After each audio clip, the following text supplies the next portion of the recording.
Elle croyait n'avoir hérité que d'une souche d'arbre perdue au fond de la forêt et d'une lettre d'un oncle mort depuis longtemps. Rien d'autre. Mais lorsqu'elle souleva le vieux couvercle de bois dissimulé sous les racines humides, sa vie entière bascula. Ce n'était pas un simple héritage. C'était une porte vers un secret que personne n'aurait jamais dû enterrer. Le jour où tout commença, à 5h47 précise du matin, la cafetière du Copper Creek dîner éclata sur le sol dans un fracas brutal. Le café noir se répandit sur le linoléum craquelé comme une flaque d'ombre, une métaphore parfaite du compte bancaire de Grace Holloway, vide, et se vidant encore un peu plus chaque jour. « Désolé, désolé. » murmura-t-elle en attrapant la serpillière. Ses mains tremblaient, ses bras lourds de fatigue. C'était son 6e double service en 8 jours. Le sommeil n'était plus qu'un souvenir lointain. Ses reins la brûlaient à chaque mouvement. À 32 ans, elle avait l'impression d'en avoir 50. Mabel, la propriétaire du café, posa une main ridée sur son épaule. « Ma chérie, tu vas finir par t'épuiser complètement, souffla-t-elle d'une voix douce mais ferme. « Je ne peux pas ralentir, répondit Grace sans lever les yeux. Le loyer est dû dans 4 jours et il me manque encore 2 cents $. Et puis, Ellie a besoin de nouvelles chaussures. Ses orteils sortent presque des anciennes. Mabel soupira longuement, un soupir de mère qui comprend trop bien. Ce garçon grandit comme un peuplier. 7 ans, c'est ça? 8, le mois prochain, répondit Grace, en vidant le seau d'eau sale dans l'évier industriel. Un autre souci pour un autre jour. Comment payer un gâteau d'anniversaire quand on peine déjà à acheter du pain? Les premiers clients entrèrent peu après, des bûcherons aux mains calleuses et aux chemises de flanelle. Ils commandaient tous la même chose, café noir et pommes de terre rissolées. Grace enchaîna mécaniquement les gestes du service, prendre les commandes, remplir les tasses, sourire, même quand ses joues menaçaient de se fendre de lassitude. Ses chaussures bon marché, achetées à rabais dans une boutique de Crestwood, lui meurtrissaient les pieds. Par la vitre du café, elle apercevait Copper Creek, Oregon, une bourgade minuscule que l'on traversait à pied en 15 minutes. Le cœur du village, la Syrie, avait fermé 7 ans plus tôt l'année de la naissance d'Ellie. L'année aussi où Marcus, son ex, avait disparu, fuyant la paternité comme un lâche. Beaucoup étaient partis depuis. Les autres, les plus têtus ou les plus pauvres, étaient restés. Grace faisait partie des seconds. À midi, son service aurait dû se terminer, mais Jenny avait appelé malade. Encore une fois, c'était à elle de fermer le café. Elle téléphona à Madame Patterson, la voisine âgée qui gardait Ellie après l'école. « Pas de souci, ma chère, » dit la voix grésillante au bout du fil. « Il peut rester dîner ici. Je fais du pain de viande. » « Merci, je passerai vers 9 heures. » En raccrochant, Grace sentit la culpabilité lui serrer la gorge. Son fils passait plus de temps avec cette veuve de 74 ans qu'avec sa propre mère. L'après-midi s'étira, monotone. En essuyant les tables et en remplissant les salières, ses pensées s'évadaient vers Ellie, son rire clair, ses yeux pétillants quand il parlait de dinosaures. Puis vers la pile de factures qui grandissait sur le comptoir de la cuisine. Et enfin vers le bruit inquiétant que faisait sa vieille Honda, celui que le garagiste avait estimé à 600 $ de réparation. Vers 15h15, le facteur entra, une enveloppe crème à la main. Jimmy Crawford distribuait le courrier à Copper Creek depuis 19 ans et connaissait la vie de tout le monde. « J'ai quelque chose pour toi, Grace. » Ça a l'air officiel. L'enveloppe portait le nom d'un cabinet d'avocats de Portland, Dalton Price et Associates. Le cœur de Grace se serra. Elle pensa d'abord à une agence de recouvrement, mais non, ce genre d'envoi n'utilisait pas du papier aussi luxueux. Elle déchira l'enveloppe, les doigts tremblants. « Chère mademoiselle Holloway. Cette lettre constitue une notification officielle, vous avez été désignée comme unique bénéficiaire de la succession de feu Arlon James Holloway. Décédé le 16 juillet 2024, Monsieur Holloway vous lègue l'ensemble de ses biens situés à Copper Creek, Oregon, à savoir environ 12 acres de terrain forestier. » Grace cessa de lire. Arlon. Son grand-oncle Arlon. Elle fouilla dans ses souvenirs d'enfance, un vieil homme maigre, barbe blanche, regard fou, venu une fois à Noël. Il lui avait offert un petit oiseau sculpté dans le bois et murmurait « Les arbres se souviennent de tout ». Sa mère lui avait expliqué ensuite qu'Arlon vivait seul dans les bois, un ermite excentrique, frère de son grand-père. Elle l'avait cru mort depuis longtemps. Apparemment, non.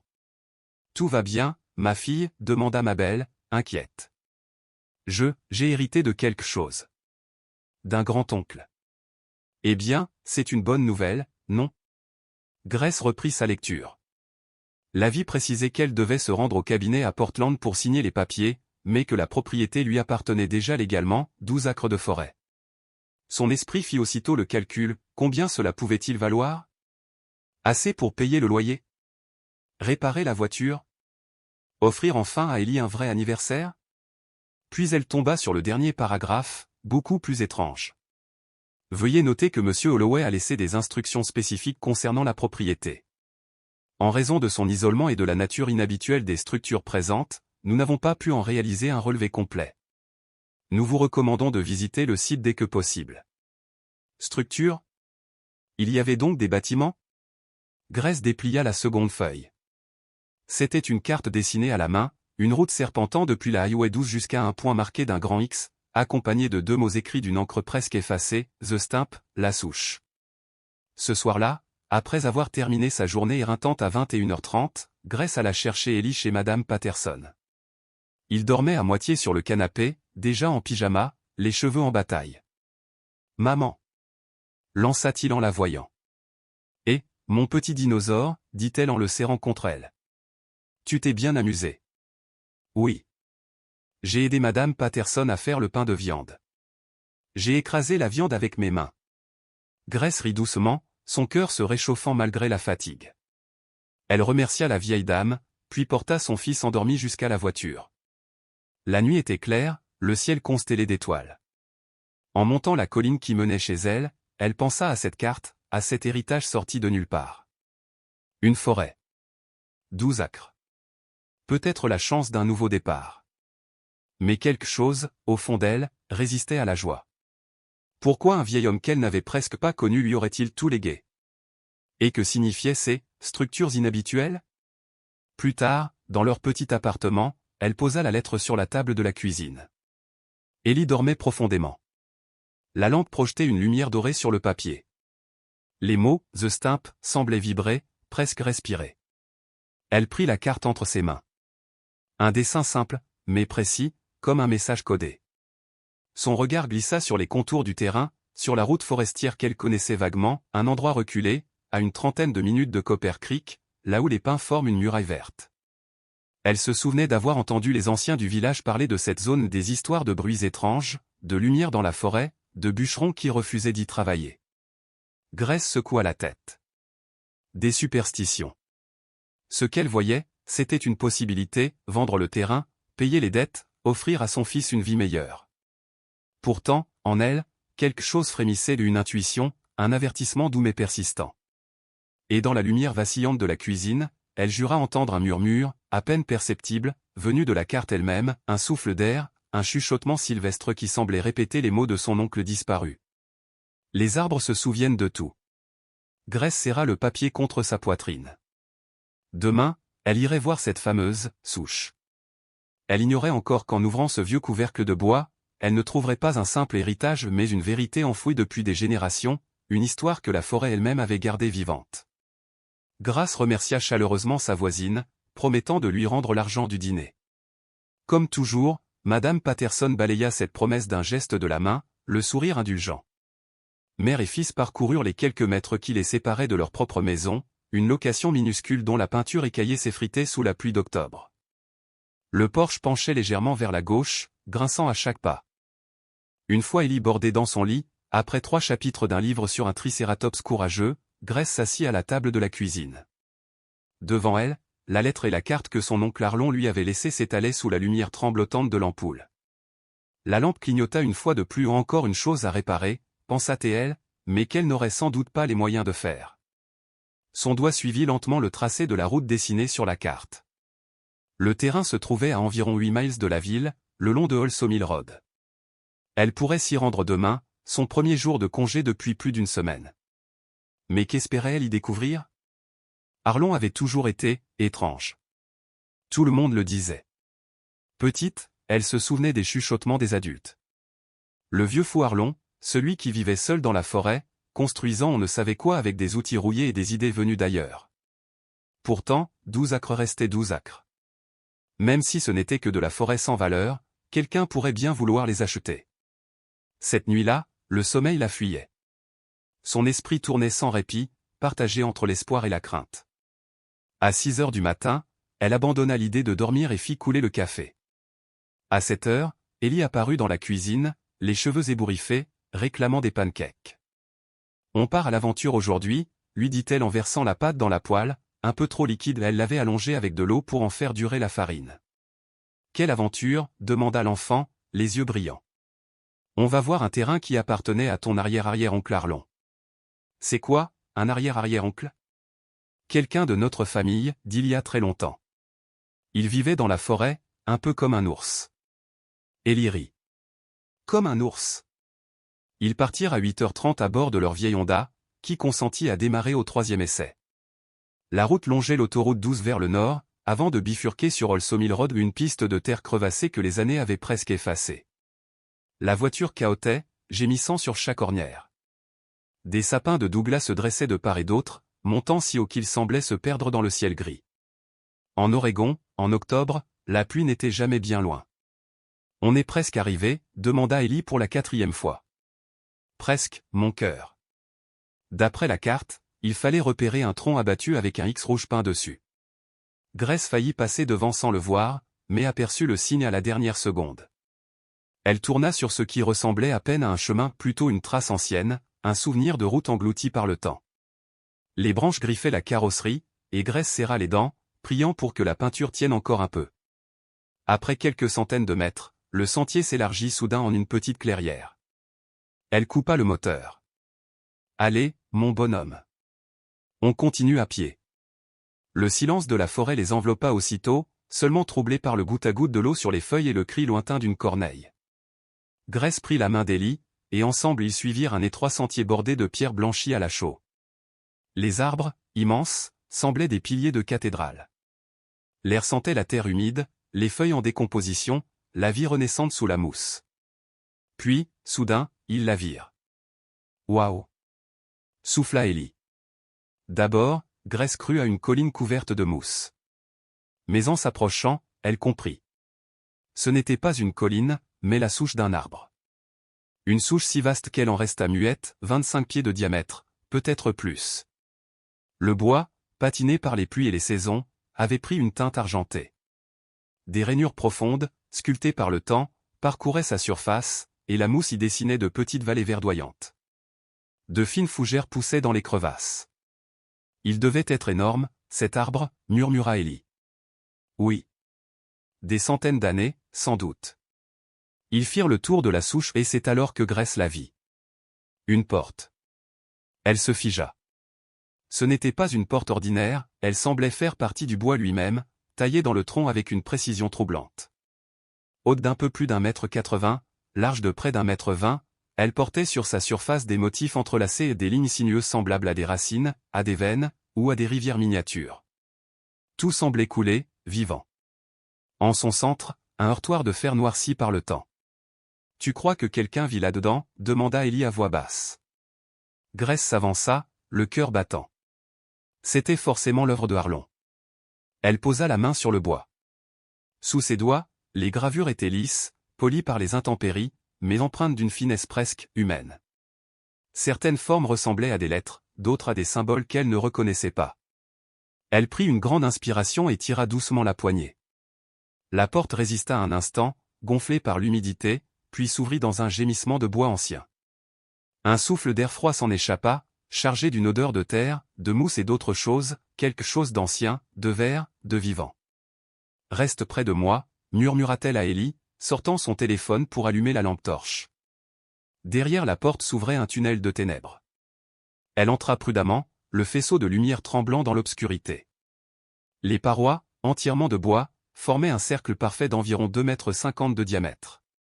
Le bois, poli et luisant, suivait les courbes naturelles des cernes de croissance de l'arbre.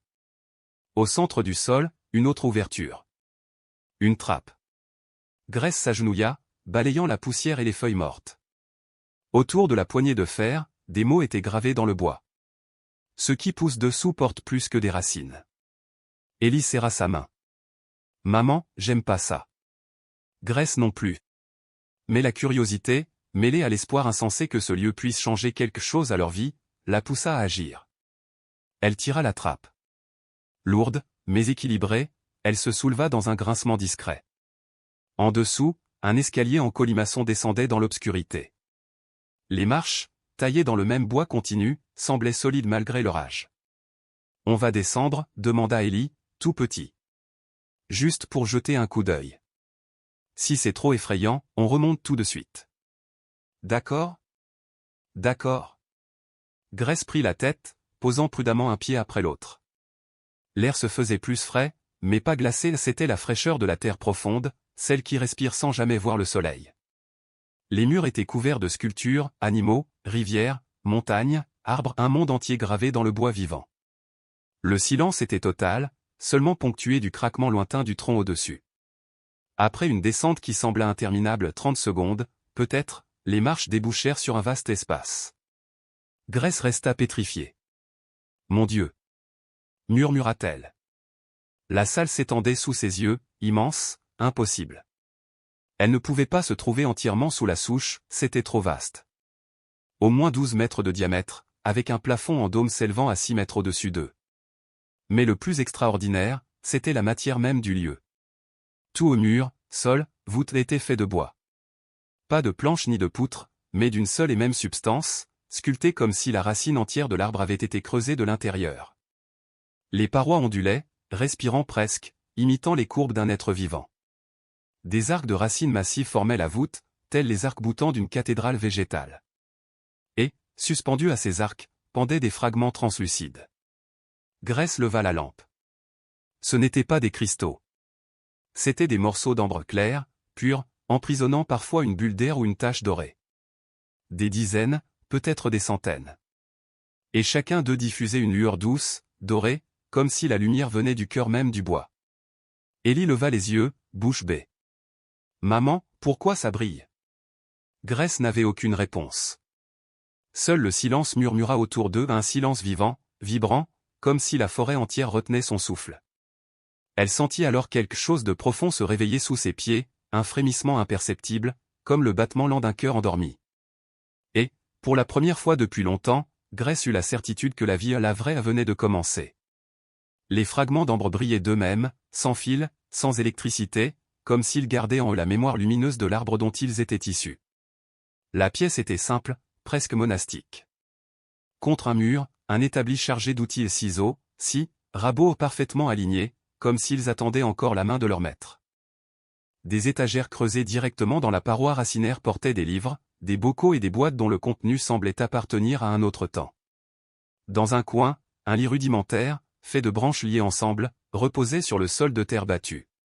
Le matelas, depuis longtemps décomposé, n'était plus qu'une trace brune dans la poussière. Au centre de la salle, une table grossière et 2 chaises faisaient face à 5 journaux en cuir empilés avec soin. Tout était recouvert d'une fine pellicule de poussière, preuve que nul n'avait franchi ce lieu depuis des années. Grace, tremblante, s'approcha et souleva le journal du dessus. L'écriture, régulière et méticuleuse, trahissait la main d'un homme patient, consciencieux, presque cérémoniel. 3 juin 1989. La maison des racines est achevée. 27 ans de travail. Aujourd'hui, j'ai sculpté le dernier panneau de la grande salle. Mes mains sont tordues, aussi noueuses que les racines que j'ai façonnées. Mais l'œuvre est terminée. J'ai voulu prouver que l'homme peut vivre avec la forêt, non pas seulement d'en haut de la forêt.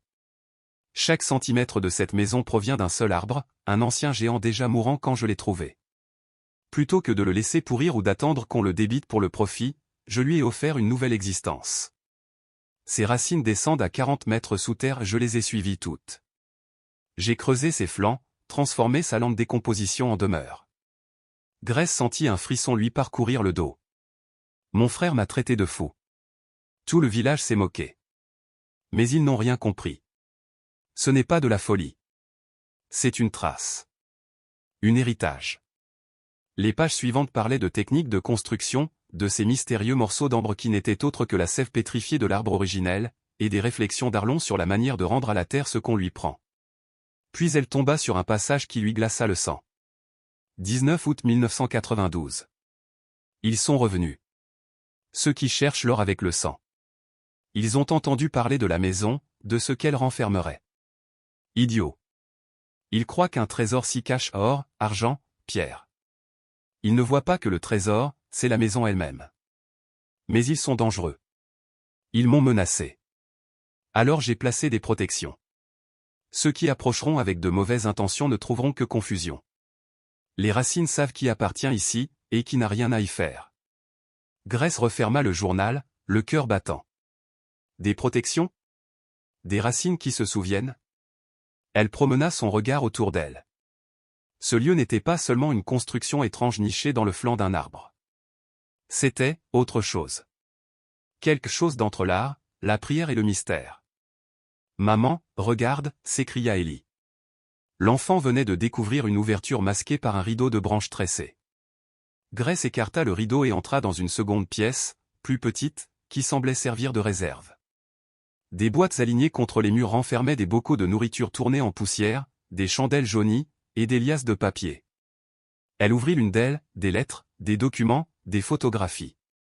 Sur l'une d'elles, un harlon jeune, triomphant, posait devant une souche gigantesque, une scie à la main. Au dos, une date, 15 mai 1962 le commencement. 60 ans. Cet homme avait consacré toute sa vie à façonner ce sanctuaire de bois et de terre. Grace et Ellie poursuivirent leur exploration. La maison des racines comptait 5 pièces, reliées par des couloirs sinueux suivant les anciens chemins des racines. Il y avait la grande salle d'entrée, 2 pièces plus modestes qui pouvaient servir de chambre ou d'atelier, une bibliothèque taillée dans le bois, et enfin, tout au bout, une salle nue. Là, une seule racine descendait du plafond jusqu'au sol, aussi épaisse que la cuisse de Grace, polie comme de la pierre. Autour d'elle, des mots étaient gravés en spirale. De la graine à la terre, de la terre à la graine. Le cercle tourne. Ce qui fut pris doit être rendu. Ce qui fut donné reviendra.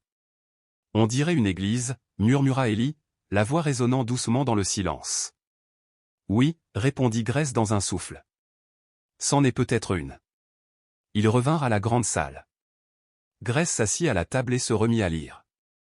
Les journaux retraçaient toute une existence, des observations techniques sur la préservation du bois, des systèmes d'aération ingénieux permettant à l'air de circuler dans les galeries cachées, mais aussi des méditations sur l'homme et la nature, sur la disparition des forêts primaires, sur la mémoire du monde végétal. Et, au fil des pages, les avertissements se multipliaient. 3 mars 1997. Je sens la fin approcher. Le cœur faiblit. J'ai prévu que cette maison revienne à ma famille à Grace. Elle n'est encore qu'une enfant, mais j'ai vu en elle une écoute rare, une douceur qui comprend les choses sans qu'on les lui explique. Elle saura. Ou elle apprendra. Mais je dois la prévenir, certains cherchent encore le trésor. Ils viendront. Ils ne doivent pas détruire la maison. Les protections tiendront si elle est respectée. Mais si quelqu'un vient avec colère ou avidité, les racines répondront. Grace sentit sa peau se hérisser. Les racines répondront. Était-il possible que la maison fût vivante? Ou Harlon avait-il simplement perdu la raison après tant d'années de solitude? Maman, j'ai faim, déclara Ellie, tirant Grace de sa torpeur. Elle regarda son téléphone, aucune connexion. L'écran affichait déjà 13 heures. 2 heures qu'ils étaient là-dessous.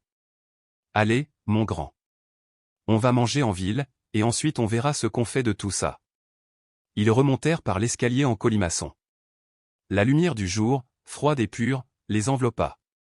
Le vent du dehors paraissait presque irréel après la tiédeur feutrée des racines. Le trajet vers la voiture se fit dans un silence étrange, comme s'ils quittaient un monde pour en rejoindre un autre. Sur la route menant à Copper Creek, Grace n'arrivait pas à calmer le tumulte de ses pensées. Cette propriété, c'était la sienne, désormais. La maison des racines lui appartenait. Mais que signifiait réellement cette possession? Pouvait-elle la vendre? Qui voudrait acheter une habitation souterraine sans eau, ni électricité, perdue au cœur d'une forêt? Et surtout, en avait-elle le droit? Harlon avait bâti ce lieu comme un acte de foi, un serment envers la terre. Vendre, ce serait trahir ce legs sacré. Mais il y avait les factures, la vie, le loyer, la réalité brutale du quotidien. Ce soir-là, après avoir couché Ellie, Grace s'assit à sa table de cuisine, un tas de factures d'un côté, une calculatrice de l'autre. Même si elle parvenait à vendre le terrain, cela prendrait des mois. Et elle avait besoin d'argent maintenant. Elle fit tourner le crayon entre ses doigts, songeuse. Une idée folle se forma. Elle la repoussa aussitôt. Puis elle revint, insistante, comme un chuchotement des racines elles-mêmes. Et si elle n'en vendait rien? Et si elle vivait là-bas? La maison n'avait ni électricité, ni eau courante, ni confort moderne, mais elle n'avait pas de loyer non plus. Les impôts fonciers, d'après la lettre de l'avocat, s'élevaient à seulement $300 par an, déjà payés pour les 2 prochaines années grâce à la succession d'Arlon. Grace fit le calcul, son loyer actuel était de $750 par mois, soit 9 000 par an. Ne plus payer, ce serait respirer. Son regard se perdit vers la fenêtre. Dehors, la lune montait lentement, ronde et dorée, presque de la même teinte que les fragments d'ambre du souterrain. Elle pensa à l'arbre. À l'homme qui l'avait façonné. À cette phrase gravée dans la chambre vide, ce qui fut pris doit être rendu. Peut-être que le temps était venu, pour elle aussi, de rendre quelque chose à la terre, à sa propre vie, à ce lien ancien qu'Arlon semblait vouloir préserver. Et dans le silence de la nuit, une idée germa, fragile mais tenace. La maison des Racines n'attendait peut-être pas d'être vendue. Elle attendait simplement qu'on y revienne. Grace passa la nuit entière à tourner et retourner la même idée dans sa tête. Si elle vivait dans la maison Racine, même temporairement, elle pourrait enfin souffler un peu. Elle économiserait le loyer, réparerait peut-être la voiture, et pour la première fois depuis longtemps, elle cesserait de se noyer sous les dettes. C'était insensé, bien sûr, vivre dans un trou creusé sous la terre, avec un enfant de 8 ans. Sans électricité, sans plomberie. Mais les hommes avaient vécu ainsi pendant des millénaires, et la maison Racine, malgré son étrangeté, offrait une sécurité brute, sèche, solide, presque belle dans sa singularité. Au matin, l'épuisement et la détresse s'étaient changés en une forme nouvelle de courage. Elle décida d'essayer, juste pour quelques jours. Pour voir. Ce soir-là, elle prépara un grand sac, vêtements, couvertures, nourriture, eau. Elle expliqua à Mrs. Patterson qu'elle allait passer quelques jours sur la propriété pour en évaluer la valeur. Elle omit simplement de mentionner qu'il s'agissait d'une maison souterraine sculptée dans les racines d'un arbre géant. Comment aurait-elle pu expliquer cela sans paraître folle? Elles arrivèrent à la tombée du jour. Le soleil déclinant peignait la forêt de reflets d'or et d'ambre. Grace avait emporté des lanternes à piles, des sacs de couchage et un petit réchaud de camping. En descendant les dernières marches du tronc creux, elle eut un instant de doute, elle se sentait ridicule, mère célibataire menant son fils camper au fond des bois, dans un arbre mort. Mais Ellie, lui, débordait d'enthousiasme. Pour lui, c'était une aventure. Quand la nuit tomba, les lumières ambrées incrustées dans les parois s'animèrent doucement, comme si la maison elle-même sentait qu'il était temps d'éclairer ses hôtes. Grace installa leur sac de couchage sur le sol lisse et poli, fit chauffer 2 boîtes de soupe et les servit sous la lumière des lanternes. Leur voix résonnait légèrement sous la coupole de bois, comme dans le ventre d'une cathédrale. « On va vivre ici, maman ?» demanda Ellie entre 2 gorgées. « Peut-être, pour un petit moment. »« Tu aimerais ça ? » ?»« Seulement si je peux apporter tous mes livres de dinosaures. »« Tous. »« Alors d'accord, » souffla-t-elle avec un sourire fatigué. Cette nuit-là, allongée sur son sac de couchage, Grace contempla les lueurs dorées du plafond. Elle palpitait faiblement, comme un cœur vivant. Le silence était total, pas de voiture, pas de télévision chez les voisins, pas de sirène au loin. Juste la respiration de la terre. Elle sombrait dans un demi-sommeil quand un bruit la fit sursauter, un raclement, lent et prolongé, comme si quelque chose glissait derrière les murs. Son cœur s'emballa. Elle attrapa la lampe de poche et balaya les parois de lumière. Le son se déplaçait, contournait la pièce.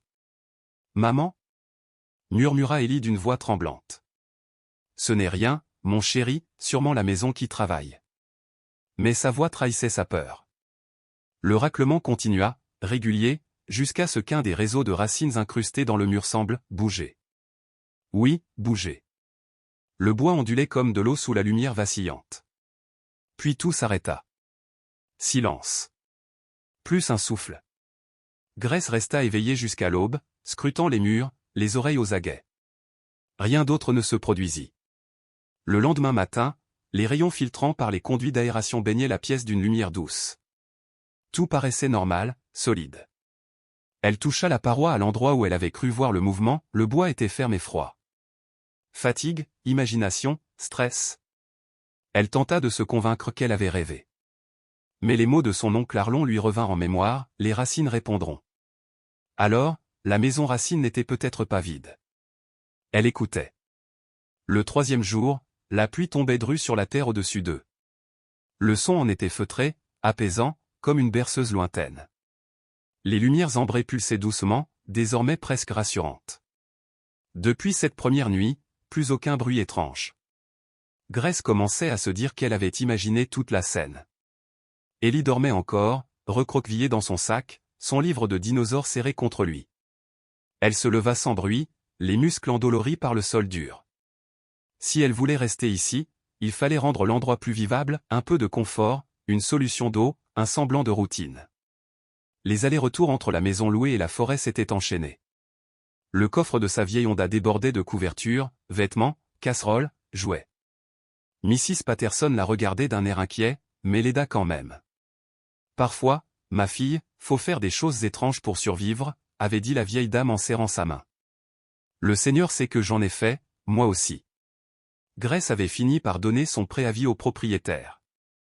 Il n'avait montré ni surprise ni remords, une famille de Californie attendait déjà pour emménager. Tout le monde fuyait les loyers de la côte, et l'Oregon paraissait encore abordable à leurs yeux. Debout au centre de la grande salle, Grace dressa mentalement la liste de ses priorités. 1. Aménager l'espace, le rendre confortable. 2. Trouver une source d'eau et les bidons ramenés de la ville ne suffiraient pas. 3. Explorer le reste du terrain, voir s'il existait d'autres structures ou ressources cachées. Elle se mit au travail. Balayer, dépoussiérer, frotter les étagères sculptées à même le bois. Sur l'établi, elle découvrit des outils anciens, lourds, forgés à la main, leurs manches de bois patinées par l'usage. Un héritage du vieux Arlon. Elle trouva aussi une boîte de papier de verre et entreprit de lisser une zone rugueuse du plancher là où Ellie s'était échardée la veille. Alors qu'elle frottait le bois, un frisson étrange remonta le long de son bras. La surface semblait tiédir sous ses doigts, comme si le matériau respirait. Elle s'arrêta net. Ce n'était sûrement que la friction, se dit-elle. Pourtant, cette chaleur persistait, subtile, presque pulsante. La maison l'observait. Elle en eut la certitude. Pas avec hostilité, mais avec une présence silencieuse, attentive. « Maman, je m'ennuie. » lança Ellie, apparaissant à son coude, les cheveux en bataille. « Tu veux m'aider à explorer ? Il doit y avoir d'autres pièces qu'on n'a pas encore trouvées. » Les yeux du petit s'illuminèrent. « Comme une chasse au trésor ? » Exactement. Une chasse au trésor. Lanterne à la main, ils entreprirent une exploration méthodique. Dès le premier jour, Grace avait remarqué quelque chose d'étrange, la maison semblait plus vaste à l'intérieur qu'à l'extérieur.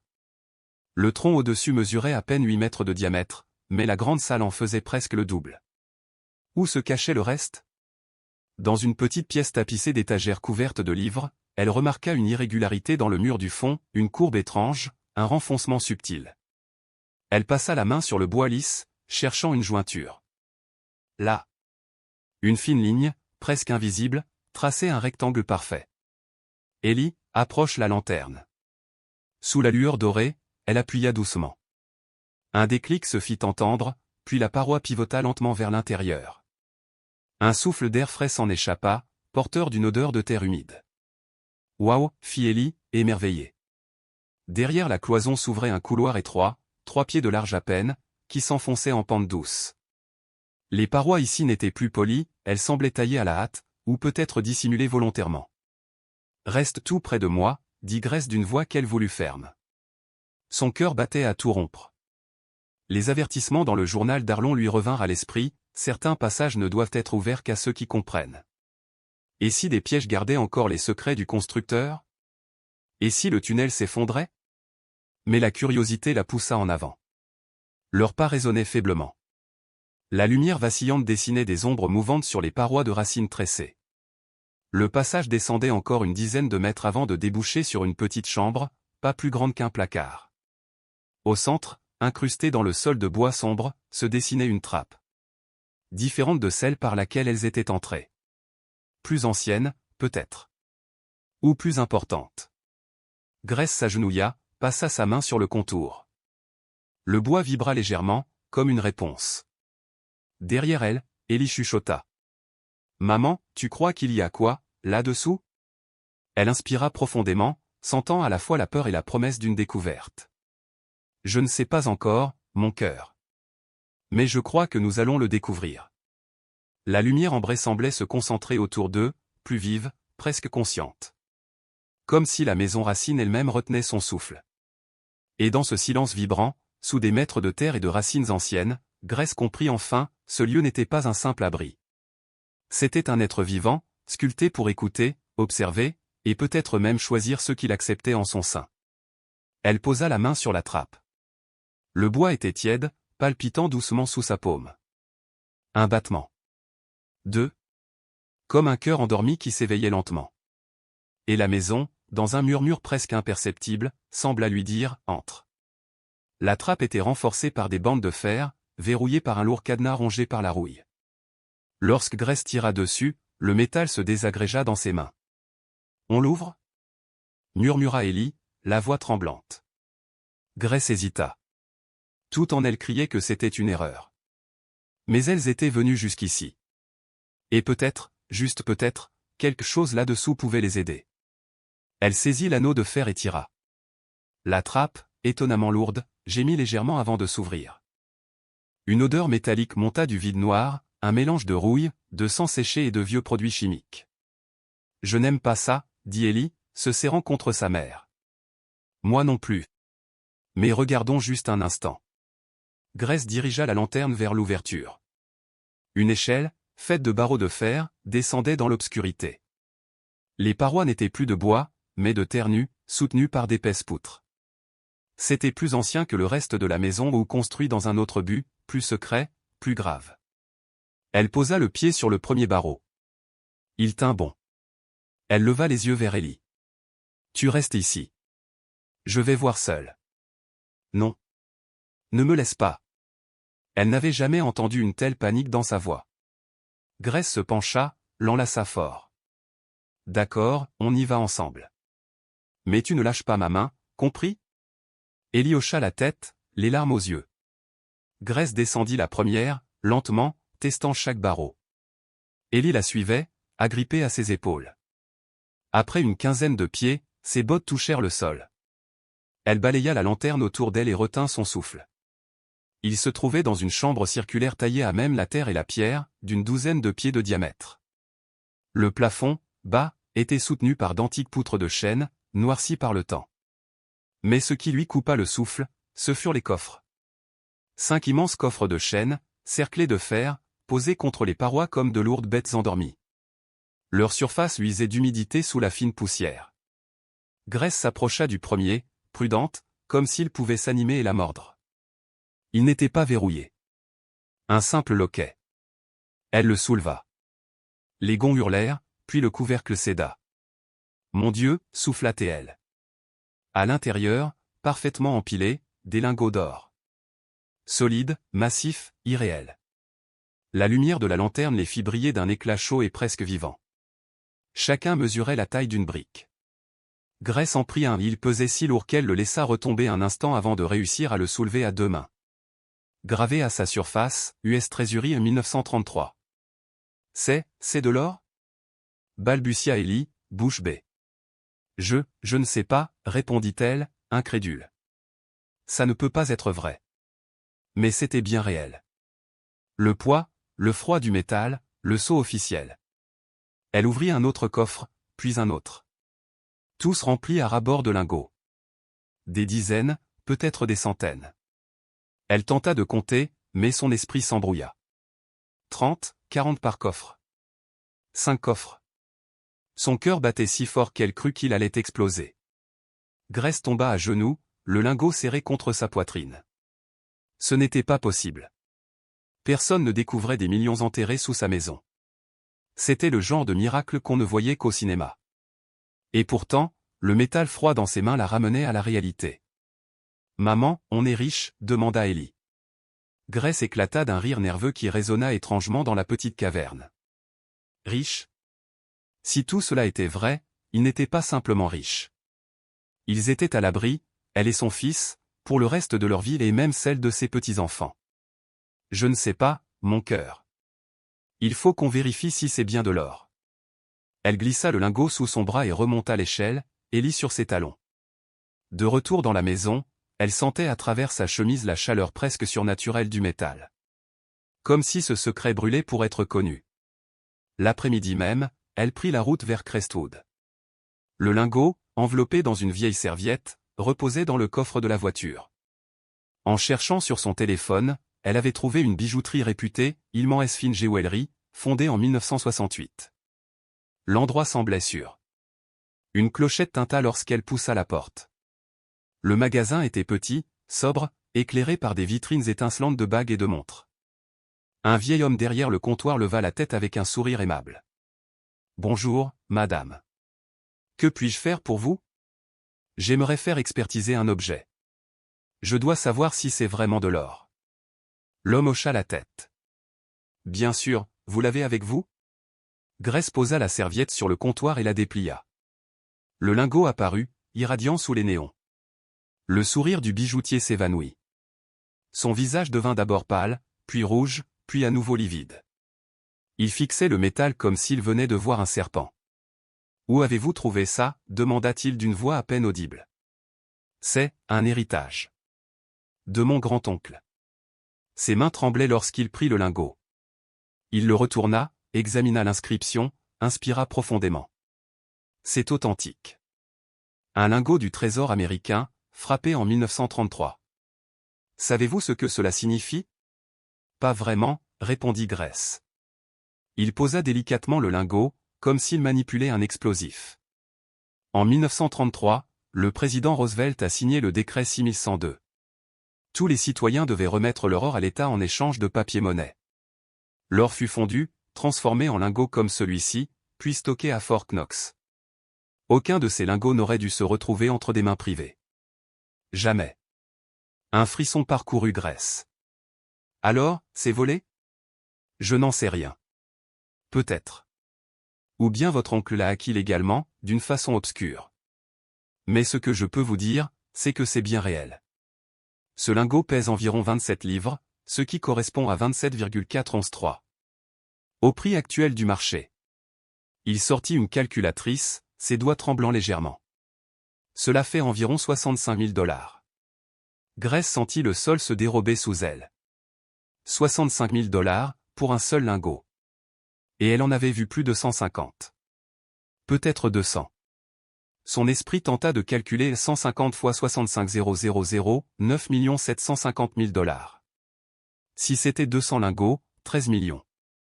13 millions cachés sous terre. Madame ? Vous allez bien ? demanda le bijoutier, inquiet. Elle inspira difficilement. Oui, j'ai juste besoin de réfléchir.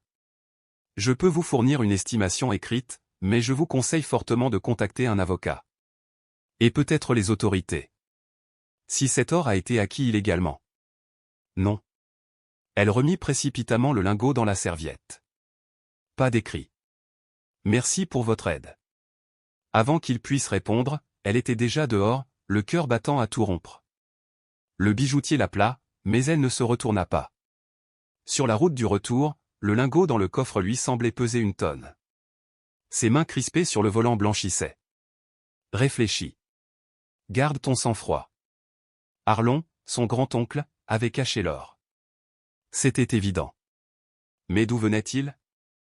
Et surtout, qui d'autre le savait ? La nuit tomba sur Copper Creek lorsqu'elle gara la voiture près du sentier. Après avoir couché Ellie dans la maison Racine, elle ressortit la vieille boîte de cuir contenant les journaux de Arlon. Le silence du sous-sol semblait l'attendre, épais, chargé de secrets. Elle effleura les couvertures poussiéreuses, le cœur battant. Sous la lumière vacillante de la lanterne, les mots de son grand-oncle prenaient un sens nouveau. Ce n'était plus seulement le journal d'un vieil homme solitaire, c'était peut-être le témoignage d'un homme qui avait enfoui la fortune d'un siècle, et les raisons terribles de ce geste. Et tandis que le vent s'élevait dans les arbres, sifflant à travers les racines, Grace comprit que ce qu'elle avait trouvé n'était pas qu'un trésor. C'était un fardeau. Une énigme enfouie sous la terre, qui désormais battait au même rythme que son propre cœur. Grace avait déjà parcouru ces pages autrefois, distraitement, sans vraiment s'y attarder. Mais cette fois, elle s'y plongea corps et âme, traquant la moindre mention d'or ou de trésor, comme si sa survie même en dépendait. 3 heures s'écoulèrent dans le silence moite de la racine maison avant qu'elle ne trouve enfin ce qu'elle cherchait, une entrée datée du 23 septembre 1937. L'or est en sécurité. 5 coffres enfouis plus profondément que quiconque n'osera chercher. Je l'ai pris à ceux qui n'y avaient aucun droit. Grace sentit un frisson courir dans son dos. Plus loin, l'écriture s'assombrissait, plus nerveuse. De l'argent du sang, gagné par des mains souillées. En 1931, j'étais employé par la Meridian Mining Consortium, dans la chaîne des Cascades. Ils avaient trouvé de l'or, beaucoup d'or, et cherchaient des bûcherons pour défricher la terre autour de la mine. J'ai vu ce qu'ils ont fait. Les ouvriers étaient payés des miettes, pendant que les patrons s'enrichissaient. Quand un homme protestait, on le battait. Parfois, il disparaissait. Le récit devenait plus âpre. Quand la forêt brûla, car elle brûla, inévitablement, à cause de leurs lanternes renversées, de leurs feux oubliés, ils ne se soucièrent de rien. Juste plus de terrain défriché. L'écriture reprenait plus bas, tremblait. En 1932, l'or commença à disparaître. Les propriétaires accusèrent les ouvriers, renvoyèrent des dizaines d'hommes, ruinant leurs familles. Mais je savais. C'étaient eux les voleurs. Ils détournaient le métal pour échapper aux impôts, à la confiscation que Roosevelt allait ordonner. Ils le transportaient secrètement vers un entrepôt près du fleuve, à Portland. Arlon, son grand-oncle, racontait comment il les avait suivis, silencieux comme une ombre. J'étais bon pisteur. Bon pour me fondre dans la nuit. J'ai trouvé leur cache, 8 coffres. J'en ai pris 5, laissant 3 pour leur faire croire à un vol partiel, afin qu'ils ne fouillent pas toute la ville. Oui, j'ai volé. Mais à des voleurs. À ceux qui avaient dépouillé la terre, les hommes, l'avenir. J'ai ramené l'or ici, dans la racine maison, et je l'ai enseveli dans la chambre que j'avais creusée pour cela. Qu'il repose dans la terre, qu'il redevienne ce qu'il aurait dû être, richesse endormie, silencieuse, qui ne fait de mal à personne. La dernière ligne lui coupa le souffle. S'ils viennent, ils ne trouveront rien. La maison protège ce qui lui appartient. Grace referma lentement le journal. Son cœur battait à tout rompre. Arlon avait dérobé l'or à des criminels, certes, mais cela restait un vol. Si quelqu'un découvrait la vérité? Elle revit le visage du bijoutier, sa stupeur, ses yeux agrandis de suspicion lorsqu'il avait examiné les lingots. Avait-il reconnu les numéros de série? Allait-il prévenir la police? Une vague glaciale remonta le long de sa colonne vertébrale. Elle se leva d'un bond, grimpa l'escalier en colimaçon et émergea à la surface. La nuit s'était refermée sur la forêt, profonde, presque compacte. La pluie tombait fine, bruissant sur les feuilles. Les troncs se dressaient autour d'elle comme des sentinelles muettes. Puis, à la lisière de la clairière, elle le vit, une lueur, à une centaine de mètres. Pas une lampe de poche, des phares de voiture, tamisés mais bien réels. Son sang se glaça. Quelqu'un était là. Quelqu'un les observait. Elle rentra précipitamment dans la souche, rabattant le lourd battant sculpté derrière elle. Ses mains tremblaient lorsqu'elle redescendit les marches. Devait-elle réveiller Ellie? Fuir? Mais pour aller où? Sa vieille Honda était garée dehors, à découvert. Réfléchis. Réfléchis, bon sang. Elle attrapa son téléphone. Aucune barre de signal, bien sûr. Ici, sous terre, le monde extérieur cessait d'exister. Pour appeler, il fallait remonter. Mais appeler qui? La police? Et dire quoi? Quelqu'un rôde sur mon terrain où j'ai caché 13 millions de dollars en or volé? Grace resta immobile au centre de la grande salle, haletante, cherchant à calmer son cœur. Peut-être que ce n'était rien. Peut-être un chasseur. Ou des adolescents. Mais son instinct criait le contraire. Elle se souvint des mots d'Arlon, ils reviendront, ceux qui traquent l'or par le sang. Alors elle prit sa décision. Elle s'approcha du lit où dormait son fils. Mon chéri, murmura-t-elle, il faut qu'on joue à un jeu. Ellie entr'ouvrit les yeux, encore engluée de sommeil. On va faire les dinosaures, tu veux? Le jeu du silence. Il faut rester très, très calme. Pas un bruit. L'enfant hocha la tête, docile. Ensemble, ils préparèrent un petit sac, de la nourriture, 2 lampes, une bouteille d'eau, un couteau de cuisine. Puis Grace l'emmena jusqu'à la chambre la plus profonde, celle dont les racines descendaient du plafond jusqu'au sol comme les piliers d'une cathédrale naturelle. Là, Ils se blottirent dans un recoin, derrière une racine énorme qui formait comme une barrière. Elle éteignit toutes les lumières, ne gardant qu'une minuscule lampe tournée vers le sol. Les heures s'étirèrent, étouffantes. Ses jambes engourdies, ses muscles tétanisés, mais elle n'osait pas bouger. Ellie s'était rendormie, sa tête posée sur ses genoux. Les lumières d'ambre du plafond s'étaient presque éteintes, comme si la maison retenait son souffle. Et alors, un bruit, des pas, là-haut. La porte de la souche venait de s'ouvrir. Grace sentit son cœur battre si fort qu'elle eut peur qu'on l'entende. Les pas descendirent l'escalier en colimaçon. 2 rythmes distincts. 2 hommes. C'est quoi ce délire, murmura une voix jeune, un peu rauque. On se croirait dans un film d'horreur. Tais-toi et cherche, répondit un ton plus grave, autoritaire. C'est ici.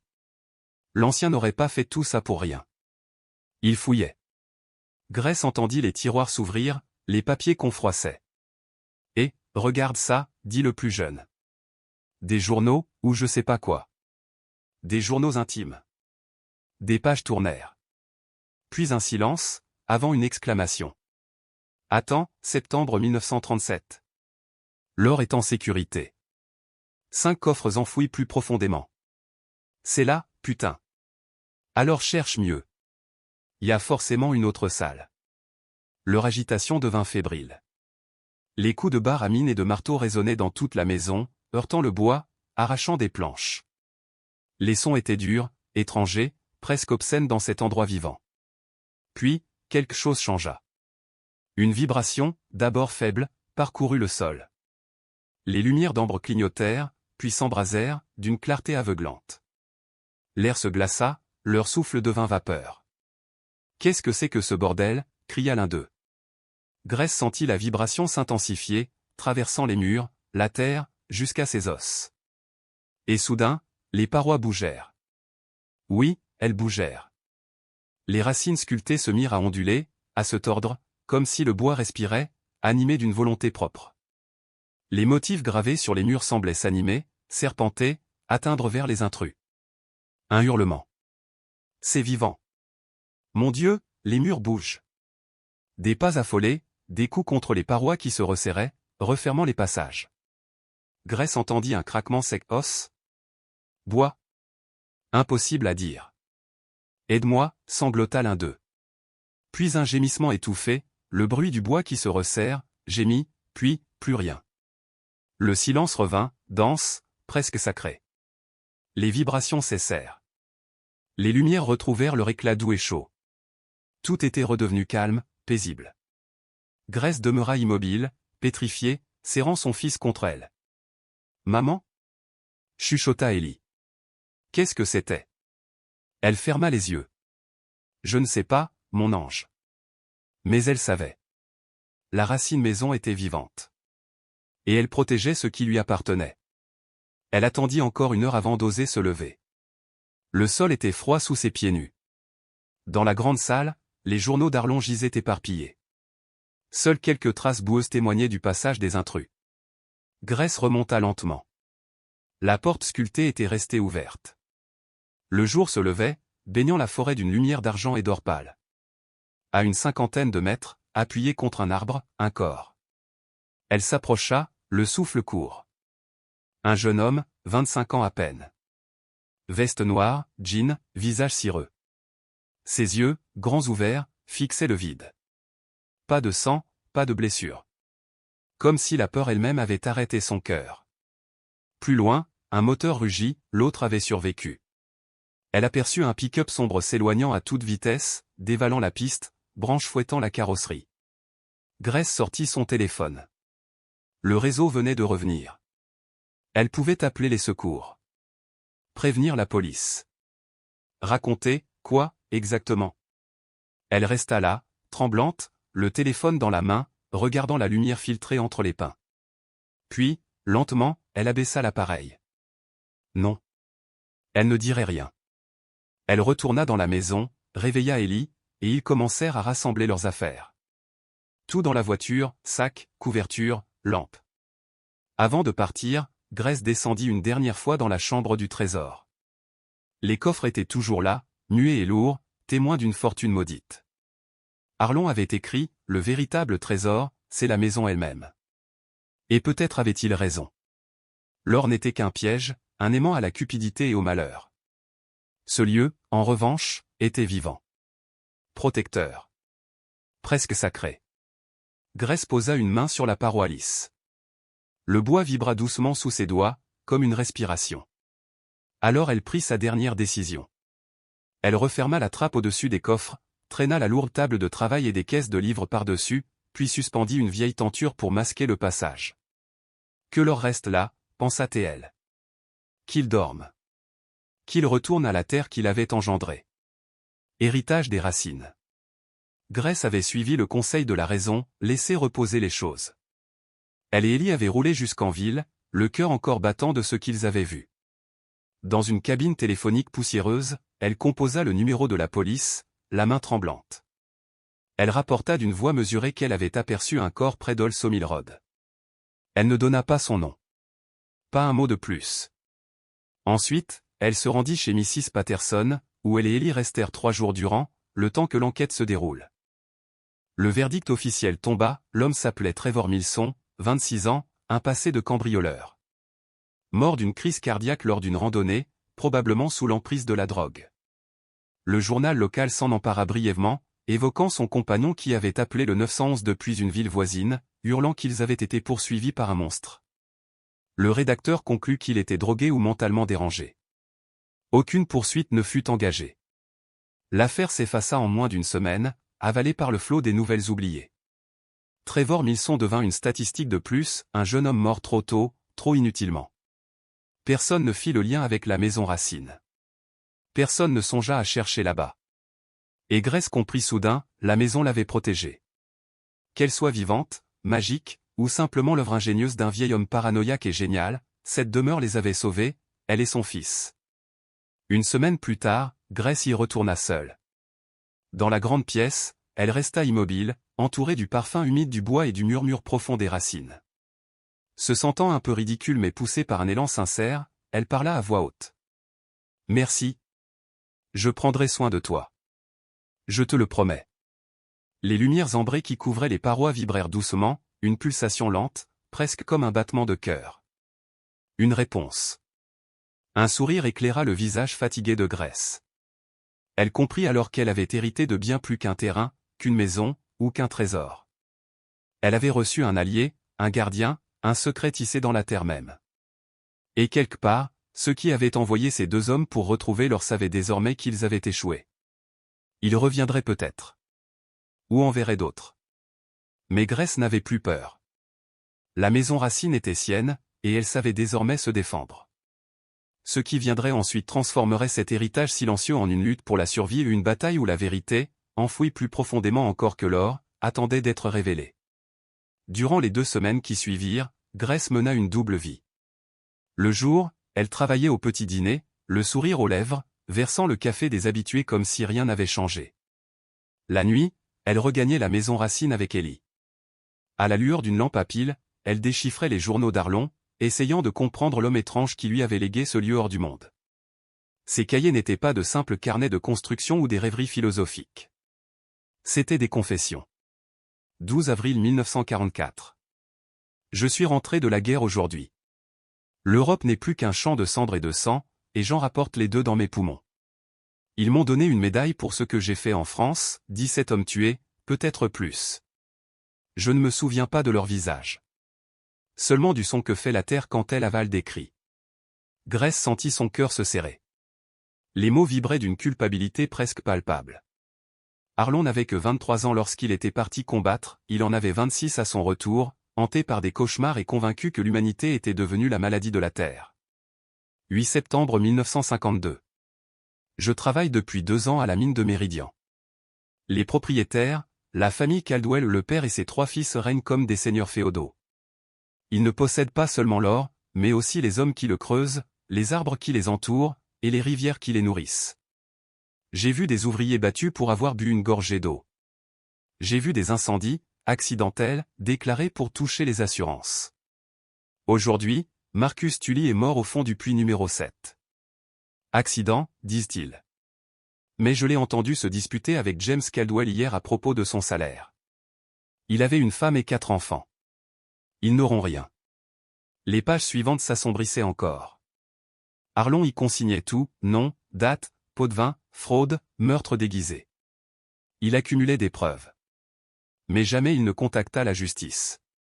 Il préparait autre chose. 3 janvier 1933. Roosevelt s'apprête à confisquer l'or. Les Caldwell déplacent déjà leurs lingots vers Portland, prétendant qu'ils remettront tout au gouvernement. Mensonge. J'ai suivi James et Richard la semaine dernière. 8 coffres chargés dans un camion. Je les ai vus les cacher dans un entrepôt sur Front Street.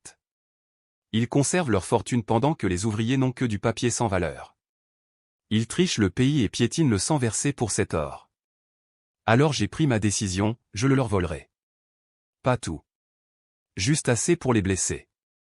Et je l'enfouirai si profondément qu'il ne nourrira plus jamais leur avidité. Grace ouvrit ensuite un autre cahier, daté de 1937. Il y décrivait minutieusement le vol, semaine d'observation, de préparation, puis une nuit de brouillard où il pénétra dans l'entrepôt, déroba 5 coffres à 1, les chargea dans un vieux camion emprunté à un ami. 28 mars 1937. C'est fait. 5 coffres enfouis dans la chambre sous la maison Racine. Les 3 autres, je les ai laissés, qu'ils croient à un cambriolage ordinaire. Les Caldwell ont hurlé, menacé, frappé des innocents, mais ils n'ont jamais retrouvé l'or. Je devrais me sentir coupable. Peut-être un peu. Pourtant, chaque fois que je pense à cet or qui dort sous la terre plutôt que de nourrir leur empire, je respire mieux. L'or n'appartient pas à l'homme, il appartient à la terre, jusqu'à ce que le cœur juste le découvre. Grace relut cette dernière phrase plusieurs fois. Le cœur juste. Arlon avait-il pensé à elle? Ou espérait-il simplement que, le moment venu, l'héritier comprendrait son geste? Elle pensa à cet or, toujours là sous leurs pieds des lingots qui, aujourd'hui, valaient des dizaines de millions de dollars. Avec cet argent, elle pourrait tout changer, offrir un avenir à Ellie, acheter une vraie maison, ne plus jamais craindre le loyer ou les factures, aider même d'autres familles de Copper Creek qui peinaient à survivre. Mais l'image du corps trouvé contre l'arbre la hanta. Cet homme mort de peur n'était pas victime d'un sort, mais de l'histoire, de la cupidité, de la violence qu'attire toujours l'or. Elle devait en savoir plus sur les Caldwell. Le lendemain, Grace prit la route du petit centre historique de Copper Creek, une bibliothèque qui n'ouvrait que 3 jours par semaine. Derrière le comptoir, Dorothy, une bénévole de 80 ans, leva des yeux pétillants lorsque Grace expliqua sa recherche. « Je cherche tout ce que vous avez sur la Meridian Mining Consortium, des années 1930 ou 1940. » Dorothy hocha la tête, enthousiaste. « De la recherche historique. J'adore ça. Attendez un instant. » Elle revint les bras chargés de 3 boîtes couvertes de poussière, journaux, microfilms, registres municipaux. Grace s'installa à une table et commença à fouiller. La mine de Meridian avait fonctionné de 1928 à 1951, avant de s'épuiser. La famille Caldwell Robert, le patriarche, et ses 3 fils, James, Richard et Thomas en étaient les propriétaires. Puissants, redoutés, réputés pour leur impitoyable avidité. Les vieux articles relataient des grèves étouffées, des incendies suspects, des morts accidentelles. Puis un titre attira son regard. 15 mars 1938 au Portland. La famille Caldwell signale un important vol d'or. Robert Caldwell déclare que le cambriolage a eu lieu en mars 1937, mais qu'il n'a été découvert que récemment lors d'un audit. La famille offre une forte récompense pour tout renseignement permettant de récupérer le métal précieux. Ils avaient donc fini par signaler le vol, mais l'article restait vague. Aucune mention du montant ni des suspects. Grace poursuivit sa lecture et tomba sur un suivi publié 6 mois plus tard. Affaire Caldwell, toujours aucune arrestation. Malgré une enquête approfondie, la police de Portland n'a identifié aucun responsable. Ce vol n'est pas qu'une perte financière, déclare Robert Caldwell, c'est une atteinte à l'ordre et à la confiance. Nous ne connaîtrons pas la paix tant que justice ne sera pas rendue. Et puis, plus rien. La piste se refroidissait. Grace découvrit encore quelques mentions éparses, les Caldwell avaient diversifié leurs affaires après la fermeture de la mine, investissant dans le bois, l'immobilier, puis la technologie. Le dernier article datait de 2015, la nécrologie de Richard Caldwell Jr. Mort à 92 ans. La famille existait donc encore, riche et influente, et sans doute toujours rancunière. En restituant les boîtes à Dorothy, Grace sentit un frisson lui parcourir la nuque. Dehors, l'air d'octobre mordait la peau. De l'autre côté de la rue, un sedan noir attendait, brillant sous le soleil voilé. Dans l'habitacle, 2 hommes en costume. L'un téléphonait. L'autre la fixait. Son instinct cria « Danger ». Grace marcha vers sa voiture d'un pas rapide mais mesuré, courir aurait révélé sa peur. Elle démarra calmement, prit la route du retour. Dans le rétroviseur, le sedan s'ébranla à son tour, la suivant à distance constante, sans jamais la perdre. Son cœur battait à tout rompre. Il la suivait. Mais qui était-il? Des enquêteurs? Des descendants des Caldwell? Grace ne prit pas la route directe vers la maison Racine. Elle bifurqua vers le quartier où vivait Mrs. Patterson. Ellie y passait l'après-midi. La décision se forma dans son esprit avec la netteté d'une lame, protéger son fils, protéger la maison, et comprendre enfin jusqu'où s'étendaient les racines de ce secret. La berline passa lentement, les silhouettes à l'intérieur observant sans ralentir, sans même s'arrêter. Grace entra presque en titubant chez Mrs. Patterson, les mains encore tremblantes. « Tout va bien, ma chérie ?» demanda Mrs. Patterson d'une voix douce, comme un coussin jeté sur un feu. « Oui, enfin, est-ce que Ellie peut rester ici ce soir? J'ai quelque chose à régler. » « Bien sûr, mais Grace, tu as l'air pâle. »« Es-tu sûr? »« Oui, je suis sûr. »« Merci. » Dot le surnom, le sourire familier, la chaleur d'un foyer de quartier. La nuit lui offrit un manteau noir et silencieux. Elle attendit que le monde s'assoupisse, puis prit un chemin de terre oublié, une piste de feuilles où nulle voiture ne passait que rarement. Elle gara à un quart de mille et se glissa sous les arbres, lampe torche à la main, un marteau emprunté au hangar de Mrs. Patterson serré contre sa cuisse. L'air sentait la mousse et la terre humide, et, au fur et à mesure qu'elle approchait de la clairière, quelque chose au fond d'elle se tendit comme une corde mal accordée, tout n'allait pas bien. La porte sculptée était ouverte. Les empreintes boueuses s'enfonçaient dans l'encadrement, récentes, marquées comme des accusations. Le sang se figea dans ses veines. Quelqu'un avait été là, peut-être était-il encore caché quelque part. Elle descendit l'escalier en spirale, chaque marche une note aiguë qui la pressait de fuir. Pourtant ses jambes avançaient. La grande salle était mise à sac, journaux arrachés, étagères arrachées, l'atelier renversé. Les outils gisaient sur le sol comme des témoins mutilés. Ils avaient cherché quelque chose. Le trésor. L'idée lui perça la poitrine.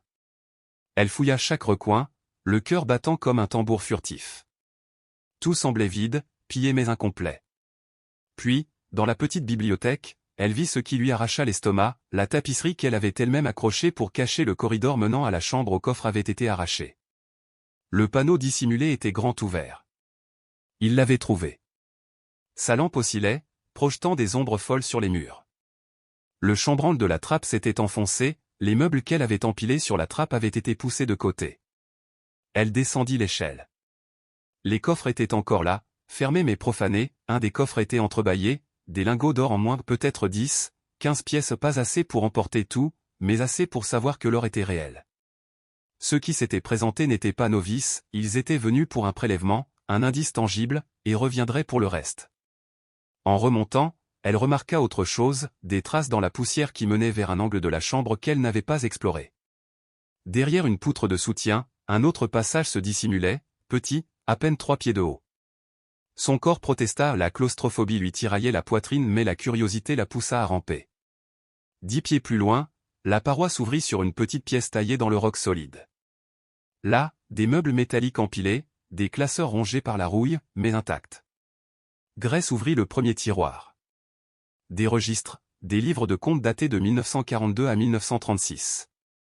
Elle retourna les pages, des colonnes de chiffres bien ordonnées, mais ces chiffres racontaient une autre histoire. Il y avait les salaires officiels, et une autre colonne, salaires réellement versés, révélant un gouffre. Les ouvriers recevaient moins de la moitié de ce qui était consigné.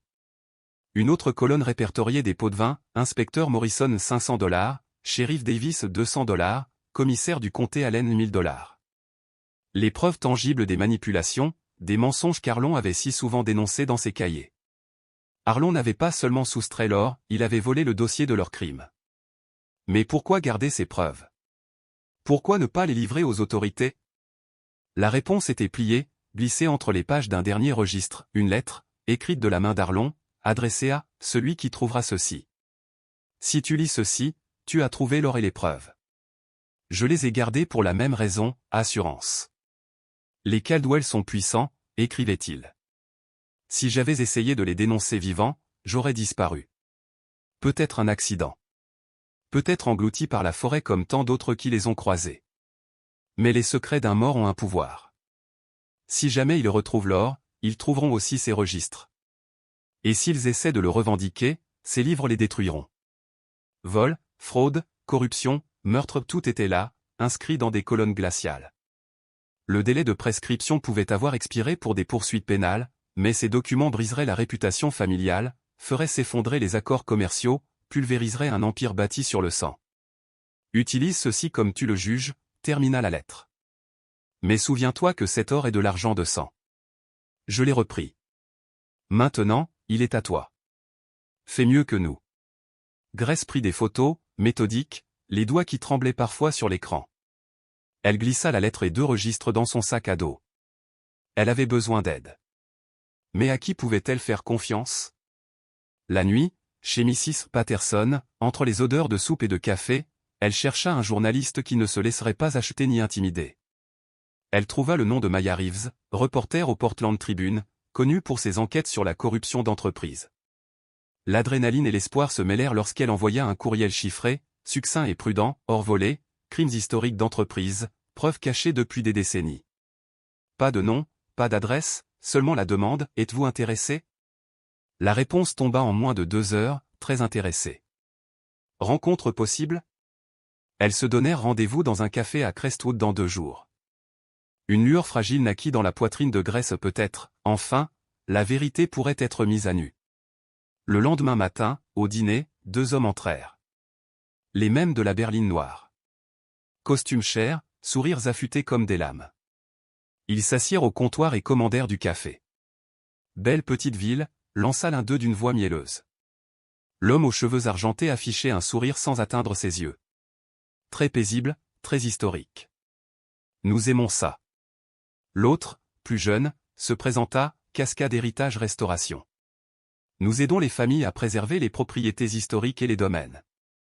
Ils connaissaient l'affaire de l'oncle Hall, parlaient d'architecture cachée, de chambres souterraines, ils en savaient plus qu'ils ne le laissaient paraître.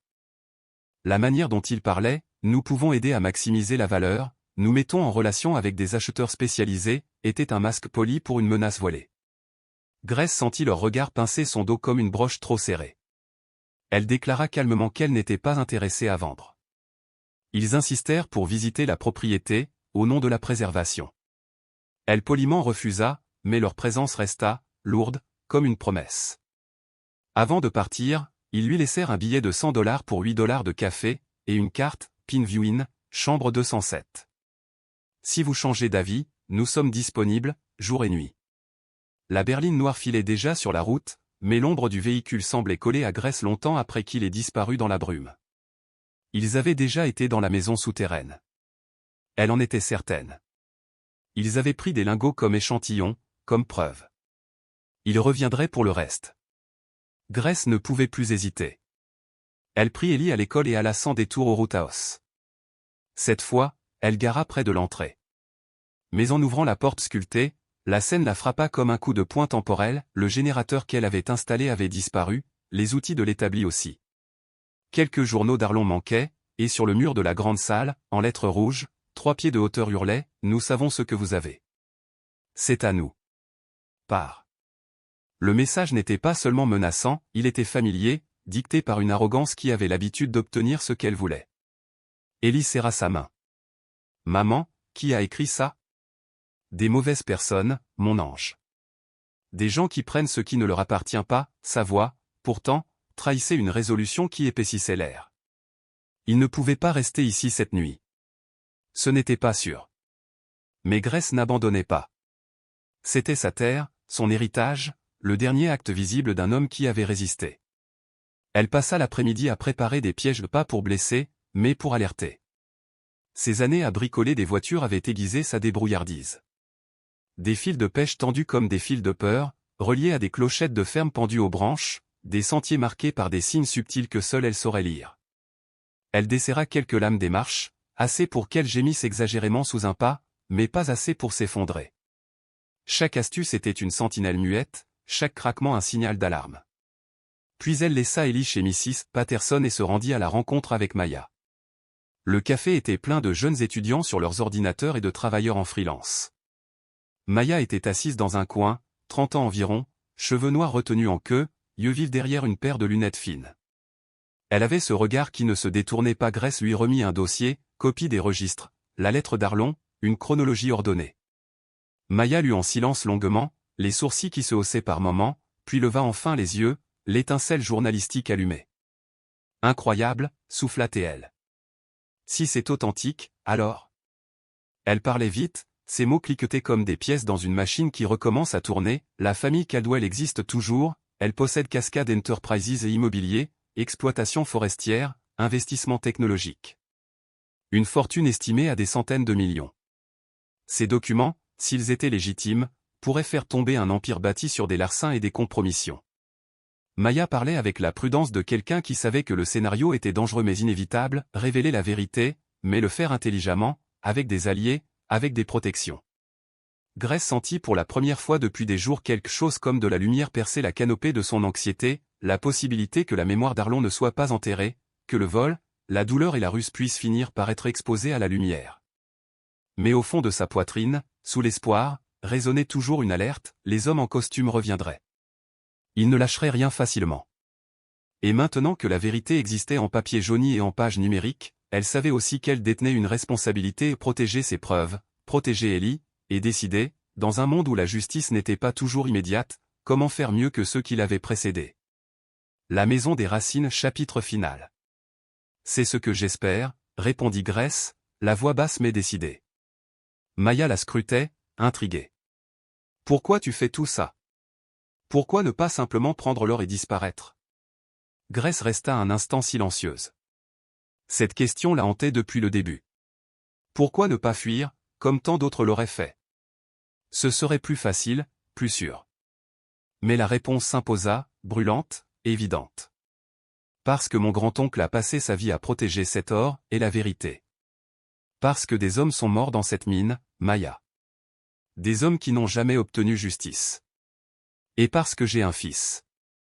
Je veux qu'il grandisse dans un monde où faire ce qui est juste compte encore. Maya esquissa un sourire, le premier vrai sourire que Grace voyait sur son visage. Alors je suis avec toi. Mais je veux voir les originaux, tout vérifier. On va tout photographier, tout documenter. À cet instant, la porte du café s'ouvrit violemment.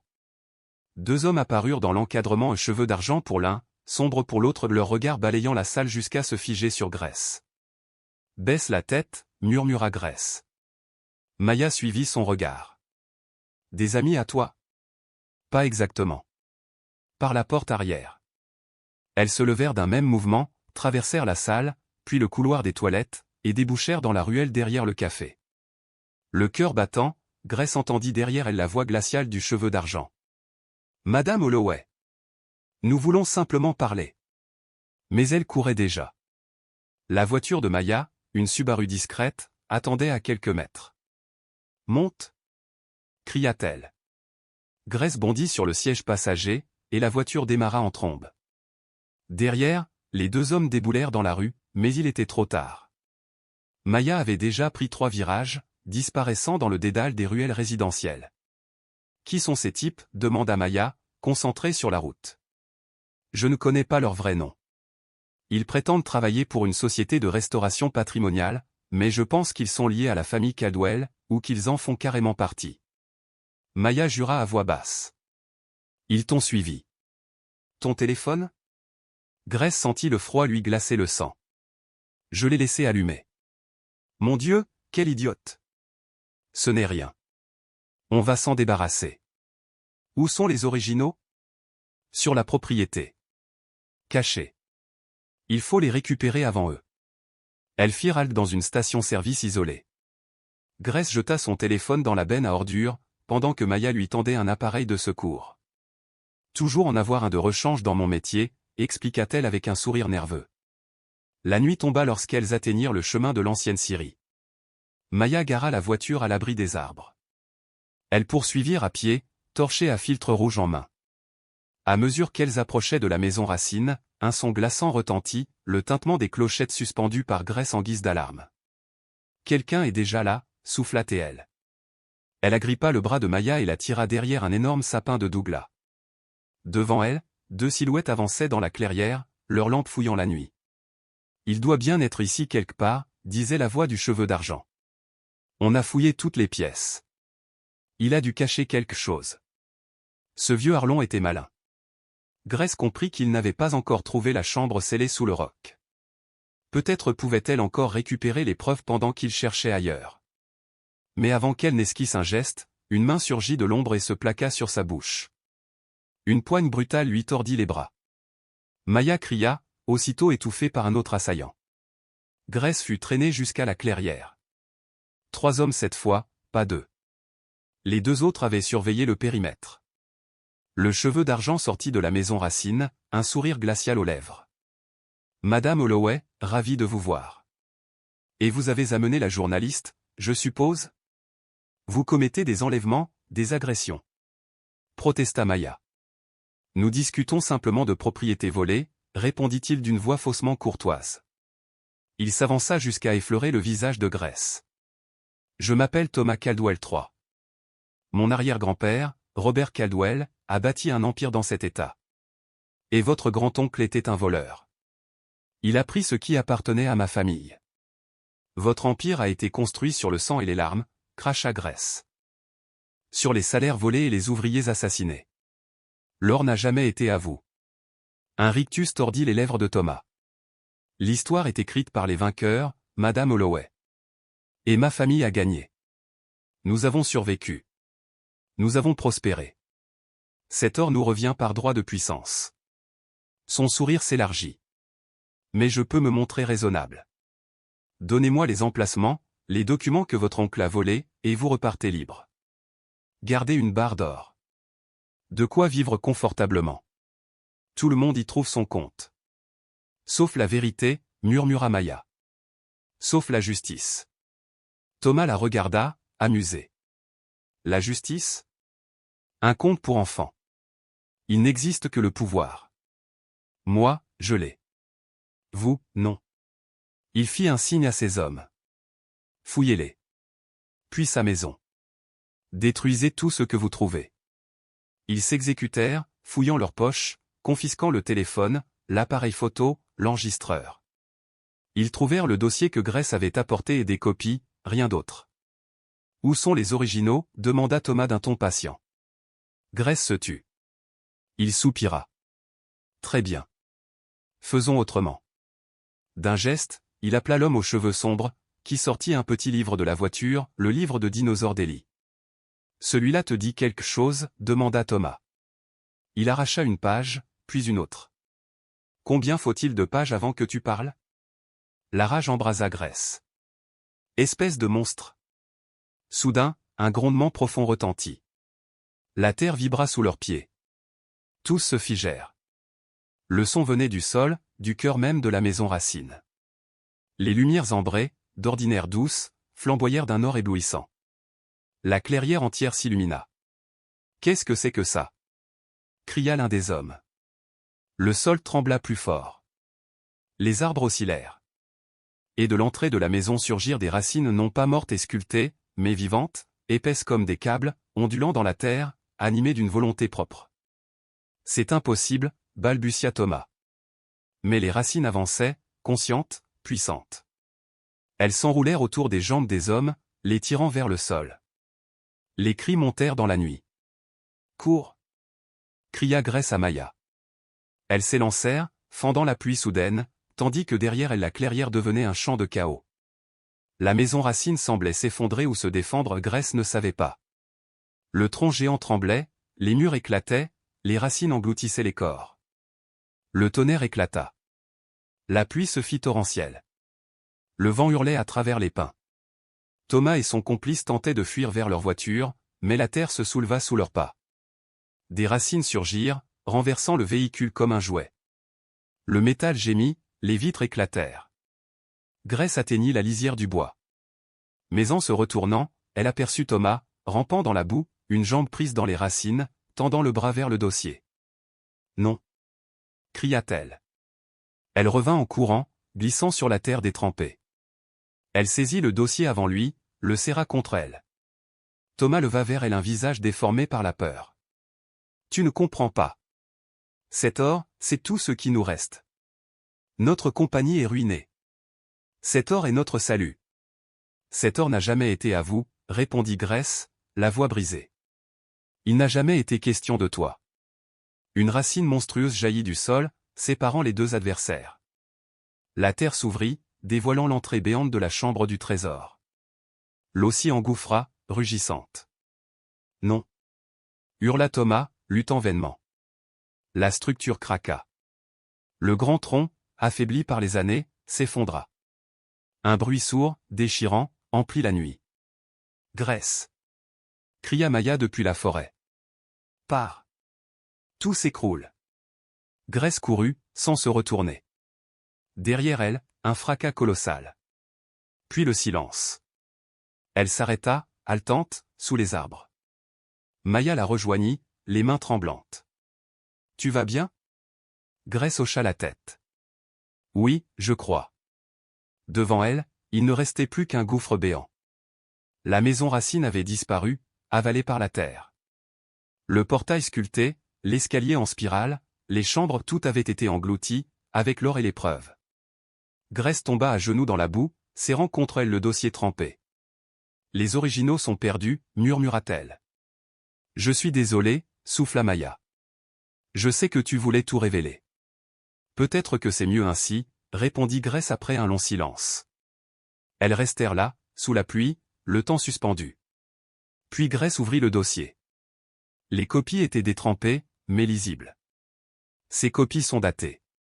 Il y a ma signature, le cachet du notaire. Elle prouve qu'elle existait avant cette nuit. Ça suffira à commencer. Maya hocha la tête, admirative. Tu avais tout prévu. On ne peut pas prouver que les originaux existaient, mais on peut prouver que ces copies oui. Et raconter ce qui s'est passé ici. Maya sourit faiblement. Ce n'est pas une preuve parfaite, mais c'est un début. Et avec ce que je peux creuser sur les Caldwell et la mine Méridian, on pourra au moins éveiller les consciences. Elles regagnèrent la voiture, trempées, épuisées. Grace jeta un dernier regard vers la clairière, désormais un simple cratère où la forêt reprendrait bientôt ses droits. Peut-être que Arlon avait toujours su que cela finirait ainsi, la maison rendue à la terre, ses secrets protégés à jamais. Quelques jours plus tard, dans la petite maison de Mrs. Patterson, Grace prit Ellie dans ses bras. La maison n'est plus sûre, mon cœur. On ne peut plus y retourner. Et l'or, demanda-t-il, les yeux grands ouverts. Il est retourné dans la terre. C'est bien, dit-il simplement. C'était de l'or qui faisait peur. Il faisait venir des gens méchants. Grace sourit, émue. Tu as raison, mon ange. C'était de l'or maudit. Le lendemain, elle appela la police. Elle parla d'un effondrement, d'hommes venus chercher un trésor légendaire, d'une tempête. Les secours fouillèrent 3 jours durant, sans rien trouver. Le terrain était trop instable. Thomas Caldwell III fut déclaré disparu, présumé mort, ainsi que son garde du corps Marcus Van et 3 autres hommes sans identité. 2 semaines plus tard, l'article de Maya parut. L'héritage Caldwell, une fortune minière bâtie sur le vol et la corruption. Les documents notariés de Grace y figuraient, accompagnés d'une enquête sur les décès suspects et les abus dans la mine Méridian. L'impact fut immédiat. La réputation des Caldwell fut ébranlée. Ce n'était pas la justice complète, mais c'était un pas. Grace et Ellie déménagèrent à Crestwood, dans un petit appartement près d'une bonne école. Elle trouva un emploi dans un garage, un travail honnête, qui payait mieux que le dîner. Les jours reprirent leur cours, plus simples, plus calmes. Mais certaines nuits, en silence, Grace pensait à la maison Racine. Aux lumières ambrées, aux racines mouvantes, aux mots gravés par Arlon. Le véritable trésor, c'est la maison elle-même. Il avait raison. Ce n'était jamais l'or. Le trésor, c'était le sanctuaire. La protection. La force vivante qui avait sauvé sa vie. Et quelque part, sous des tonnes de terre et de bois, la maison Racine dormait, gardienne éternelle d'un secret ancien attendant peut-être un jour, qu'un cœur pur la découvre à nouveau. Grace espéra simplement que ce jour ne viendrait jamais. Certains trésors méritaient de rester enfouis. 3 mois après l'effondrement, Grace se tenait au bord du cratère, entourée d'une équipe d'ingénieurs et d'archéologues. Le site, désormais classé d'importance historique après la parution de l'article de Maya qui avait captivé l'attention du pays entier, faisait l'objet d'une fouille méticuleuse. Non pas pour récupérer un trésor, mais pour documenter ce que l'article appelait l'un des exemples les plus remarquables d'architecture vernaculaire du Nord-Ouest Pacifique. Les pluies hivernales avaient transformé le gouffre en une mare boueuse où se reflétait le ciel gris de l'Oregon. Autour du bord, on distinguait encore des fragments de la maison Racine, des pans de murs sculptés, des morceaux de l'escalier en spirale, et même certaines structures de racines qui semblaient défier le temps, demeurant intactes alors que tout autour s'était effondré. C'est extraordinaire, murmura pour la 10e fois ce matin-là la docteure Sarah Chen, une femme menue d'une 50aine d'années, aux yeux perçants et aux gestes précis. La technique de construction, l'intégration au système racinaire naturel, votre grand-oncle était un génie, autodidacte, n'est-ce pas? Autant que je sache, répondit Grace doucement. Elle leur avait tout raconté ou presque. Elle avait évoqué les journaux d'Arlon, sa philosophie, son talent de charpentier et d'ingénieur. Le sujet de l'or, elle l'avait effleuré à peine, présenté comme une rumeur, un mythe ayant attiré des chasseurs de trésors mal intentionnés. La version officielle était bien plus simple, des intrus avaient provoqué l'effondrement en cherchant de l'or. Un seul corps avait été retrouvé, celui de Thomas Caldwell III, identifié dès la première semaine. Les autres, ensevelis sous des débris trop instables, avaient été déclarés morts. Madame Holloway, appela une voix derrière elle. Grace se retourna et vit le détective Morrison approcher, les bottes enfoncées dans la boue. C'est lui qui avait mené l'enquête sur les décès et l'avait interrogé à maintes reprises. Je voulais vous informer que nous clôturons le dossier, dit-il d'un ton pragmatique. Mort accidentelle au cours d'un crime, intrusion et tentative de vol. La famille Caldwell ne portera pas plainte contre vous. Ils voulaient le faire, demanda Grace, la gorge serrée. Ils ont essayé, confirma Morrison en haussant les épaules. Ils ont prétendu que vous étiez responsable de la mort de leur fils, mais compte tenu des preuves l'intrusion sur votre propriété, leur casier, les révélations de Miss Reeves dans son article, leurs avocats leur ont conseillé d'abandonner. Mauvaise publicité. Un soupir de soulagement échappa à Grace. Pendant des mois, elle avait redouté que tout cela se retourne contre elle, qu'on lui retire la garde d'Ellie, qu'elle perde tout. Mais la vérité ou du moins une version convenable l'avait protégée. Une dernière chose, ajouta Morrison en baissant la voix. Nous avons trouvé quelque chose pendant les fouilles. La docteure Chen voulait que je vous en parle. Il la conduisit vers une zone couverte, à l'écart du cratère principal. Sous une bâche, Dr Chen et 2 étudiants les attendaient. En soulevant le tissu, ils révélèrent 5 coffres couverts de boue. Le cœur de Grace s'arrêta net. Nous les avons découverts dans une chambre scellée, à 6 mètres de profondeur, expliqua Dr Chen. L'effondrement les a en réalité protégés, créant une poche d'air. Ce sont des coffres des années 1930, en chêne massif renforcé de fer. Elle en ouvrit un, la lumière hivernale vint se poser sur des lingots d'or marqués US Treasury 9833. Nous devons savoir, poursuivit Chen prudemment, ce que vous souhaitez faire. Légalement, cet or se trouve sur votre propriété. Mais son origine, de l'or gouvernemental de l'époque de la Grande Dépression, soulève des questions. Grace demeura muette. Devant elle scintillaient des millions, 150 lingots, peut-être plus. Assez pour changer à jamais leur vie. Elle songea un instant à tout prendre, à fuir, à recommencer ailleurs. Puis l'image d'Ellie s'imposa. Et enfin, les mots d'Arlon résonnèrent dans sa mémoire, l'or appartient à la terre jusqu'à ce qu'un cœur pur le retrouve. C'était elle, maintenant. Le cœur trouvé.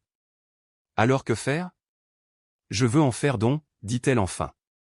Sa voix était calme, assurée. Pas de tout, précisa-t-elle. J'en garderai un lingot pour l'éducation d'Ellie. Le reste, je veux créer une fondation. Quelque chose qui réalise le rêve de mon oncle.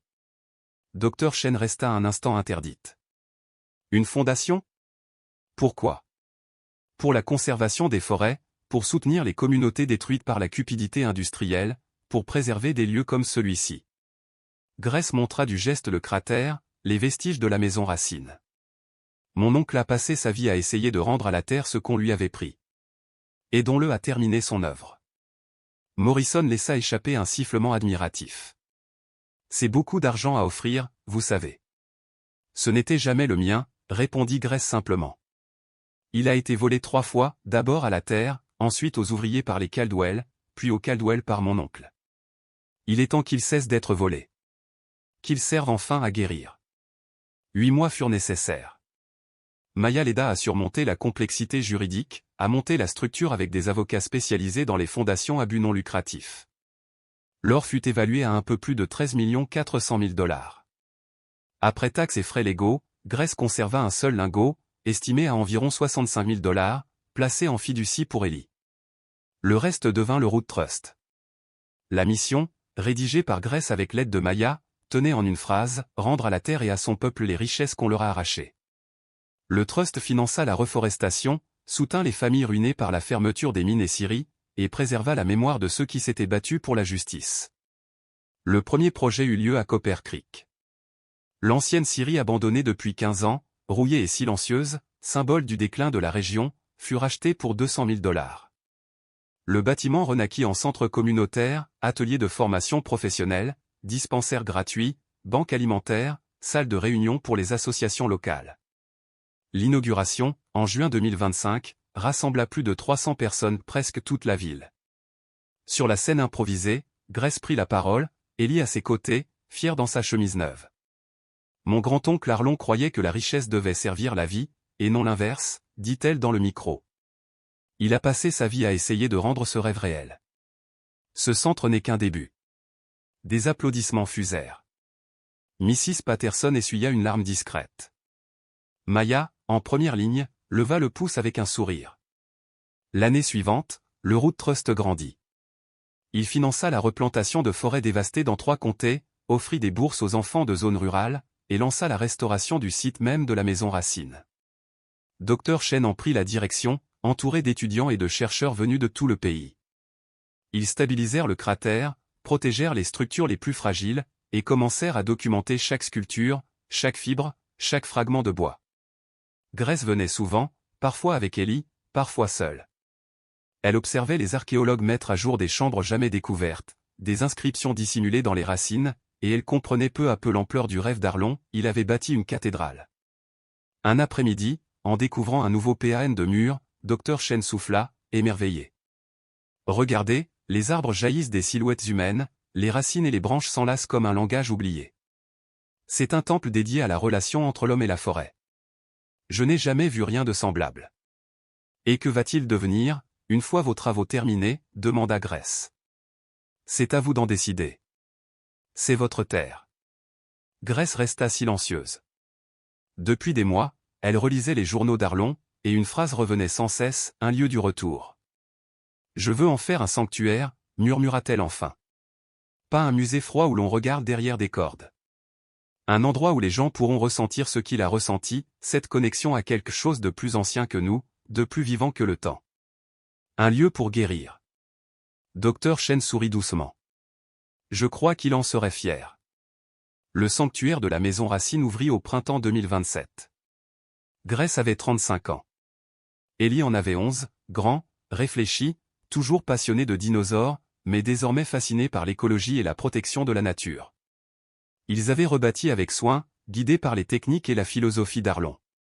La grande salle fut stabilisée, partiellement reconstruite. Les anciennes lumières d'ambre furent remplacées par des LED solaires imitant la douce lueur des cristaux de sève. L'escalier en spirale, reconstruit avec du bois récupéré, reprenait les motifs entrelacés de l'original. Mais tout n'avait pas été restauré. Certaines chambres restaient ouvertes au ciel, les racines visibles sous des passerelles suspendues. Des panneaux pédagogiques racontaient la méthode d'Arlon, l'histoire de l'or, le drame de la mine Caldwell. Et dans la chambre la plus profonde, celle où descendait une racine gigantesque du plafond jusqu'au sol, ils avaient créé un espace de méditation. Silencieux. Simple. Des bancs sculptés dans le bois de récupération, une lumière douce filtrant depuis la terre elle-même. Souvent, Grace y retrouvait Ellie, assis en tailleur, le regard perdu dans la contemplation de la racine. « À quoi penses-tu » demanda-t-elle un jour en s'asseyant près de lui. « À la durée de vie de cet arbre » murmura-t-il. Des centaines d'années, peut-être des milliers. Et nous, on n'est qu'un instant pour lui. Grace le regarda longuement, ému. Dans ses yeux brillait le reflet doré de la sève fossilisée, la même lumière qui, autrefois, avait guidé Arlon sous terre. Et elle comprit alors que l'héritage qu'il lui avait laissé n'était pas l'or, c'était la vie elle-même, rendue à la terre, à sa beauté et à sa mémoire. La dette rendue à la terre. Il avait dit qu'il avait plus de 800 ans quand il est mort, expliqua le docteur Chen. Grace sourit à son fils. 800 ans, c'est comme 12 de tes vies, peut-être plus. Élie leva les yeux vers l'immense tronc fossilisé, ses doigts effleurant la surface ridée du bois. Ça te fait te sentir petit, demanda Grace. Non, répondit-il après un silence. Ça me fait me sentir lié. Comme si je faisais partie d'une histoire qui ne s'arrête pas quand la mienne s'arrêtera. Grace le prit dans ses bras, embrassa doucement le sommet de sa tête.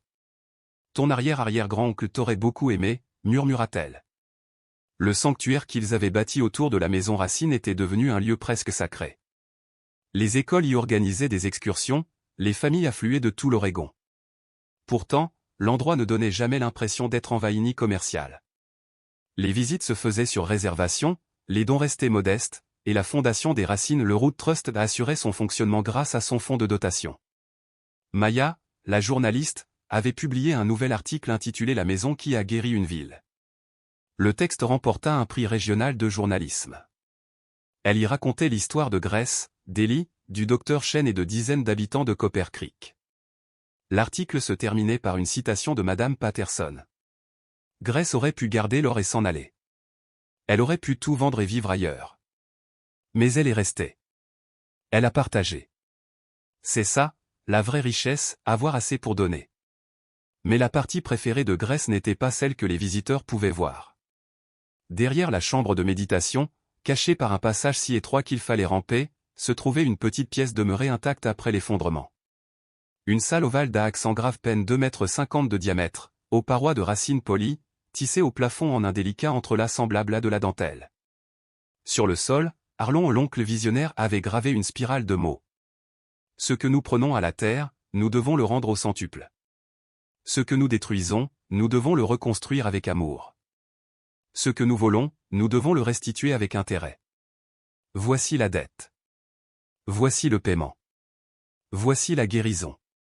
Au centre, une petite cavité creusée dans le bois formait comme un bol naturel. C'était là que Grace venait seule, quand elle avait besoin de se souvenir. 5 ans après l'ouverture du sanctuaire, un matin d'octobre 2032, Grace descendit de nouveau vers cette pièce. Elle avait 40 ans, quelques mèches d'argent dans ses cheveux noirs, et de fines rides dessinées par les années passées à plisser les yeux sur des chiffres, des rapports, des demandes de subventions. Élie, 16 ans, lisait dans la vieille Honda qu'il conduisait désormais. Il attendait sa mère à l'orée des arbres, absorbé par un livre de biologie marine. Grace traversa les salles du sanctuaire, saluant d'un signe de tête la bénévole à l'accueil. Dans son sac à dos reposait un secret qu'elle avait gardé toutes ces années, la dernière barre d'or. Celle qu'elle avait emportée, autrefois, sans jamais la rendre. Rampant à travers le passage étroit, elle entra dans la pièce intacte. Les parois luisaient faiblement, recouvertes d'un voile de champignons bioluminescents que le docteur Chen disait nourris par la décomposition des racines. L'air avait cette odeur d'humus et de mystère, et la lumière semblait vivante. Grace posa la barre d'or dans la cavité. Elle s'y imbriqua parfaitement, comme si Arlon l'avait sculptée pour cet instant précis. « Tu avais raison, oncle Arlon, murmura-t-elle. L'or appartient à la terre. La vraie richesse n'était pas dans le métal, mais dans ce que tu as bâti, dans ce que tu as protégé, dans ce que tu voulais nous apprendre. » Elle resta longtemps immobile, les mains posées sur le métal froid, sentant tout le poids de son histoire. Cette barre avait été forgée 99 ans plus tôt, en 1933, quand le pays se débattait dans la crise et la peur. Elle avait traversé tant de mains, celles des fonctionnaires, des mineurs de Caldwell, celles d'Arlon, calleuses et sages, et même celles des hommes qui avaient voulu la voler et y avaient laissé la vie. Désormais, elle retournait à son lieu d'origine. Grace se releva, jeta un dernier regard au métal qui luisait dans la lueur organique, puis referma le passage derrière elle avec une planche de bois où elle grava quelques mots simples. Que repose ce qui a été rendu. Lorsqu'elle ressortit à l'air libre, la lumière d'octobre filtrait à travers les arbres. Élie ferma son livre et leva les yeux. « C'est fini » demanda-t-il. « Oui. » C'est fini. Tu te sens bien? Grace inspira profondément. Oui, mieux que bien. Je me sens en paix. Ils reprirent la route vers la ville, les vitres baissées, laissant le vent de la forêt emplir la voiture. Les arbres d'Olsomilrod flamboyaient de couleurs, or, cuivre, écarlate. Le soleil perçait la canopée en colonnes de lumière presque tangibles. « Maman, dit Ellie soudain, j'ai réfléchi pour l'université. »« Ah oui? Je crois que je veux étudier la foresterie, ou peut-être le droit de l'environnement. Je veux continuer ce que toi et la Fondation avez commencé. Ce que l'arrière-arrière-grand-oncle Arlon a initié. » Grace sentit les larmes lui monter aux yeux. Elle serra la main de son fils. « Il serait fier de toi, murmura-t-elle. Et moi aussi. Peut-être que je pourrais travailler pour la Fondation des Racines après mes études. S'il y a de la place. Mon chéri, il y aura toujours de la place pour toi.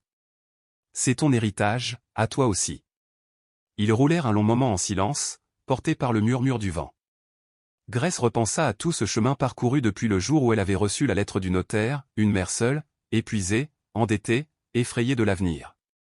Puis il y avait eu la découverte de la maison Racine, l'or, les journaux d'Arlon, la peur, les hommes venus pour le trésor, l'effondrement, et enfin la décision de rendre ce qui ne lui appartenait pas.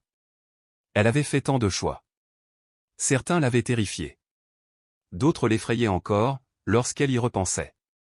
Mais en regardant son fils, en voyant les arbres défiler, en pensant à la ville renaissante et aux terres protégées, elle sut qu'elle referait tout pareil. « Tu veux savoir un truc bizarre, dit Ellie. Dis-moi. On n'est pas riche. Pas comme les gens pensent.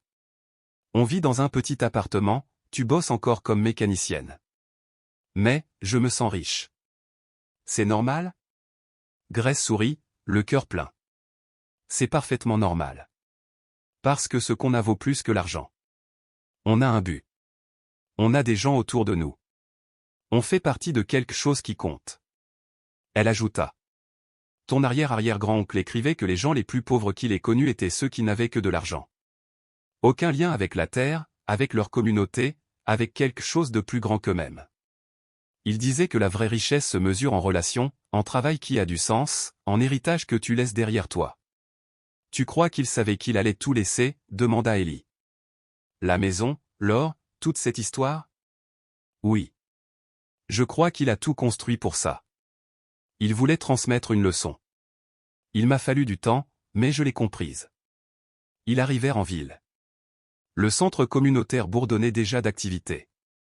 À travers les fenêtres, Grace aperçut des jeunes mères emmenant leurs enfants à la garderie gratuite, des aînés partageant un café, des chômeurs suivant une formation. Tout cela, grâce à un or jadis volé, dissimulé, convoité, et désormais rendu à sa vraie vocation, servir la vie. Grace gara la Honda devant le garage. Elle en était désormais copropriétaire, son ancien patron prenait sa retraite l'année prochaine. Le travail manuel, l'odeur de l'huile et du métal, la satisfaction d'aider les autres, tout cela lui plaisait sincèrement. « Je te récupère après l'école, dit-elle. N'oublie pas, j'ai le club d'écologie à 5h30. Ellie la serra dans ses bras avant de partir. À 16 ans, il la prenait encore dans ses bras. Et pour Grace, c'était un miracle quotidien. Un camion s'arrêta, un client avait besoin d'une vidange. Grace remit ses gants, attrapa ses outils et se remit au travail. C'était ça, sa vie, simple, pleine de sens, riche dans toutes les bonnes mesures. Ce soir-là, après le dîner et les devoirs, elle s'assit sur le balcon de leur petit appartement. Le soleil se couchait derrière les montagnes, peignant le ciel de pourpre et d'or. Elle pensa à la barre d'or, désormais enfouie sous la maison Racine. Quelqu'un la retrouverait-il un jour? Probablement pas. Le passage était invisible, la salle sans marque. Elle reposerait là, lentement absorbée par le sol, rendant à la terre ce qu'elle lui devait. Et cela lui semblait juste. Parfaitement juste. Son téléphone vibra. Un message de Maya. Nouvelle demande de subvention, ville minière dans l'est de l'Oregon. Potentiel énorme. Tu veux qu'on l'étudie demain? Grace répondit. Bien sûr. Café du matin. 10h. C'est moi qui invite. Elle posa son téléphone, un sourire au coin des lèvres, et regarda une dernière fois le ciel flamboyant. Quelque part dans la forêt, la maison Racine se tenait dans l'obscurité, illuminée seulement par ses lueurs ambrées. Au plus profond, dans la chambre cachée, l'or reposait dans la terre. Autour, les arbres croissaient, anciens ou nouveaux, tous faisant partie d'un même cycle, plus ancien que la cupidité humaine et destiné à lui survivre. Arlon avait compris cela. Il avait voulu s'accorder à cette sagesse, construire quelque chose qui l'honorait. Et désormais, son héritage vivait, non pas dans le métal, mais dans ce qu'il avait engendré, l'espoir, la guérison, les secondes chances, les communautés rebâties, les forêts préservées, les enfants grandissant dans la conscience du monde vivant. Grèce ferma les yeux. Le vent du soir caressa son visage. Dans la pièce d'à accent grave côté, elle entendit Élie éclater de rire devant son écran, un rire pur, clair, plein de vie. C'était ça, la richesse. C'était ça, le trésor. Ce qui compte vraiment. Et quelque part sous la terre, dans une chambre creusée dans des racines millénaires, l'or brillait doucement dans l'obscurité, non plus en attente d'être trouvé, mais en paix. Son œuvre était accomplie. La forêt se souvenait. Les racines se souvenaient. Et l'héritage continuait, poussant comme un arbre né d'une petite graine, s'élevant vers la lumière, offrant abri à ceux qui en avaient besoin. Car certaines richesses ne sont pas faites pour être gardées, mais pour guérir. Et Grèce, elle, avait appris cette leçon à la perfection.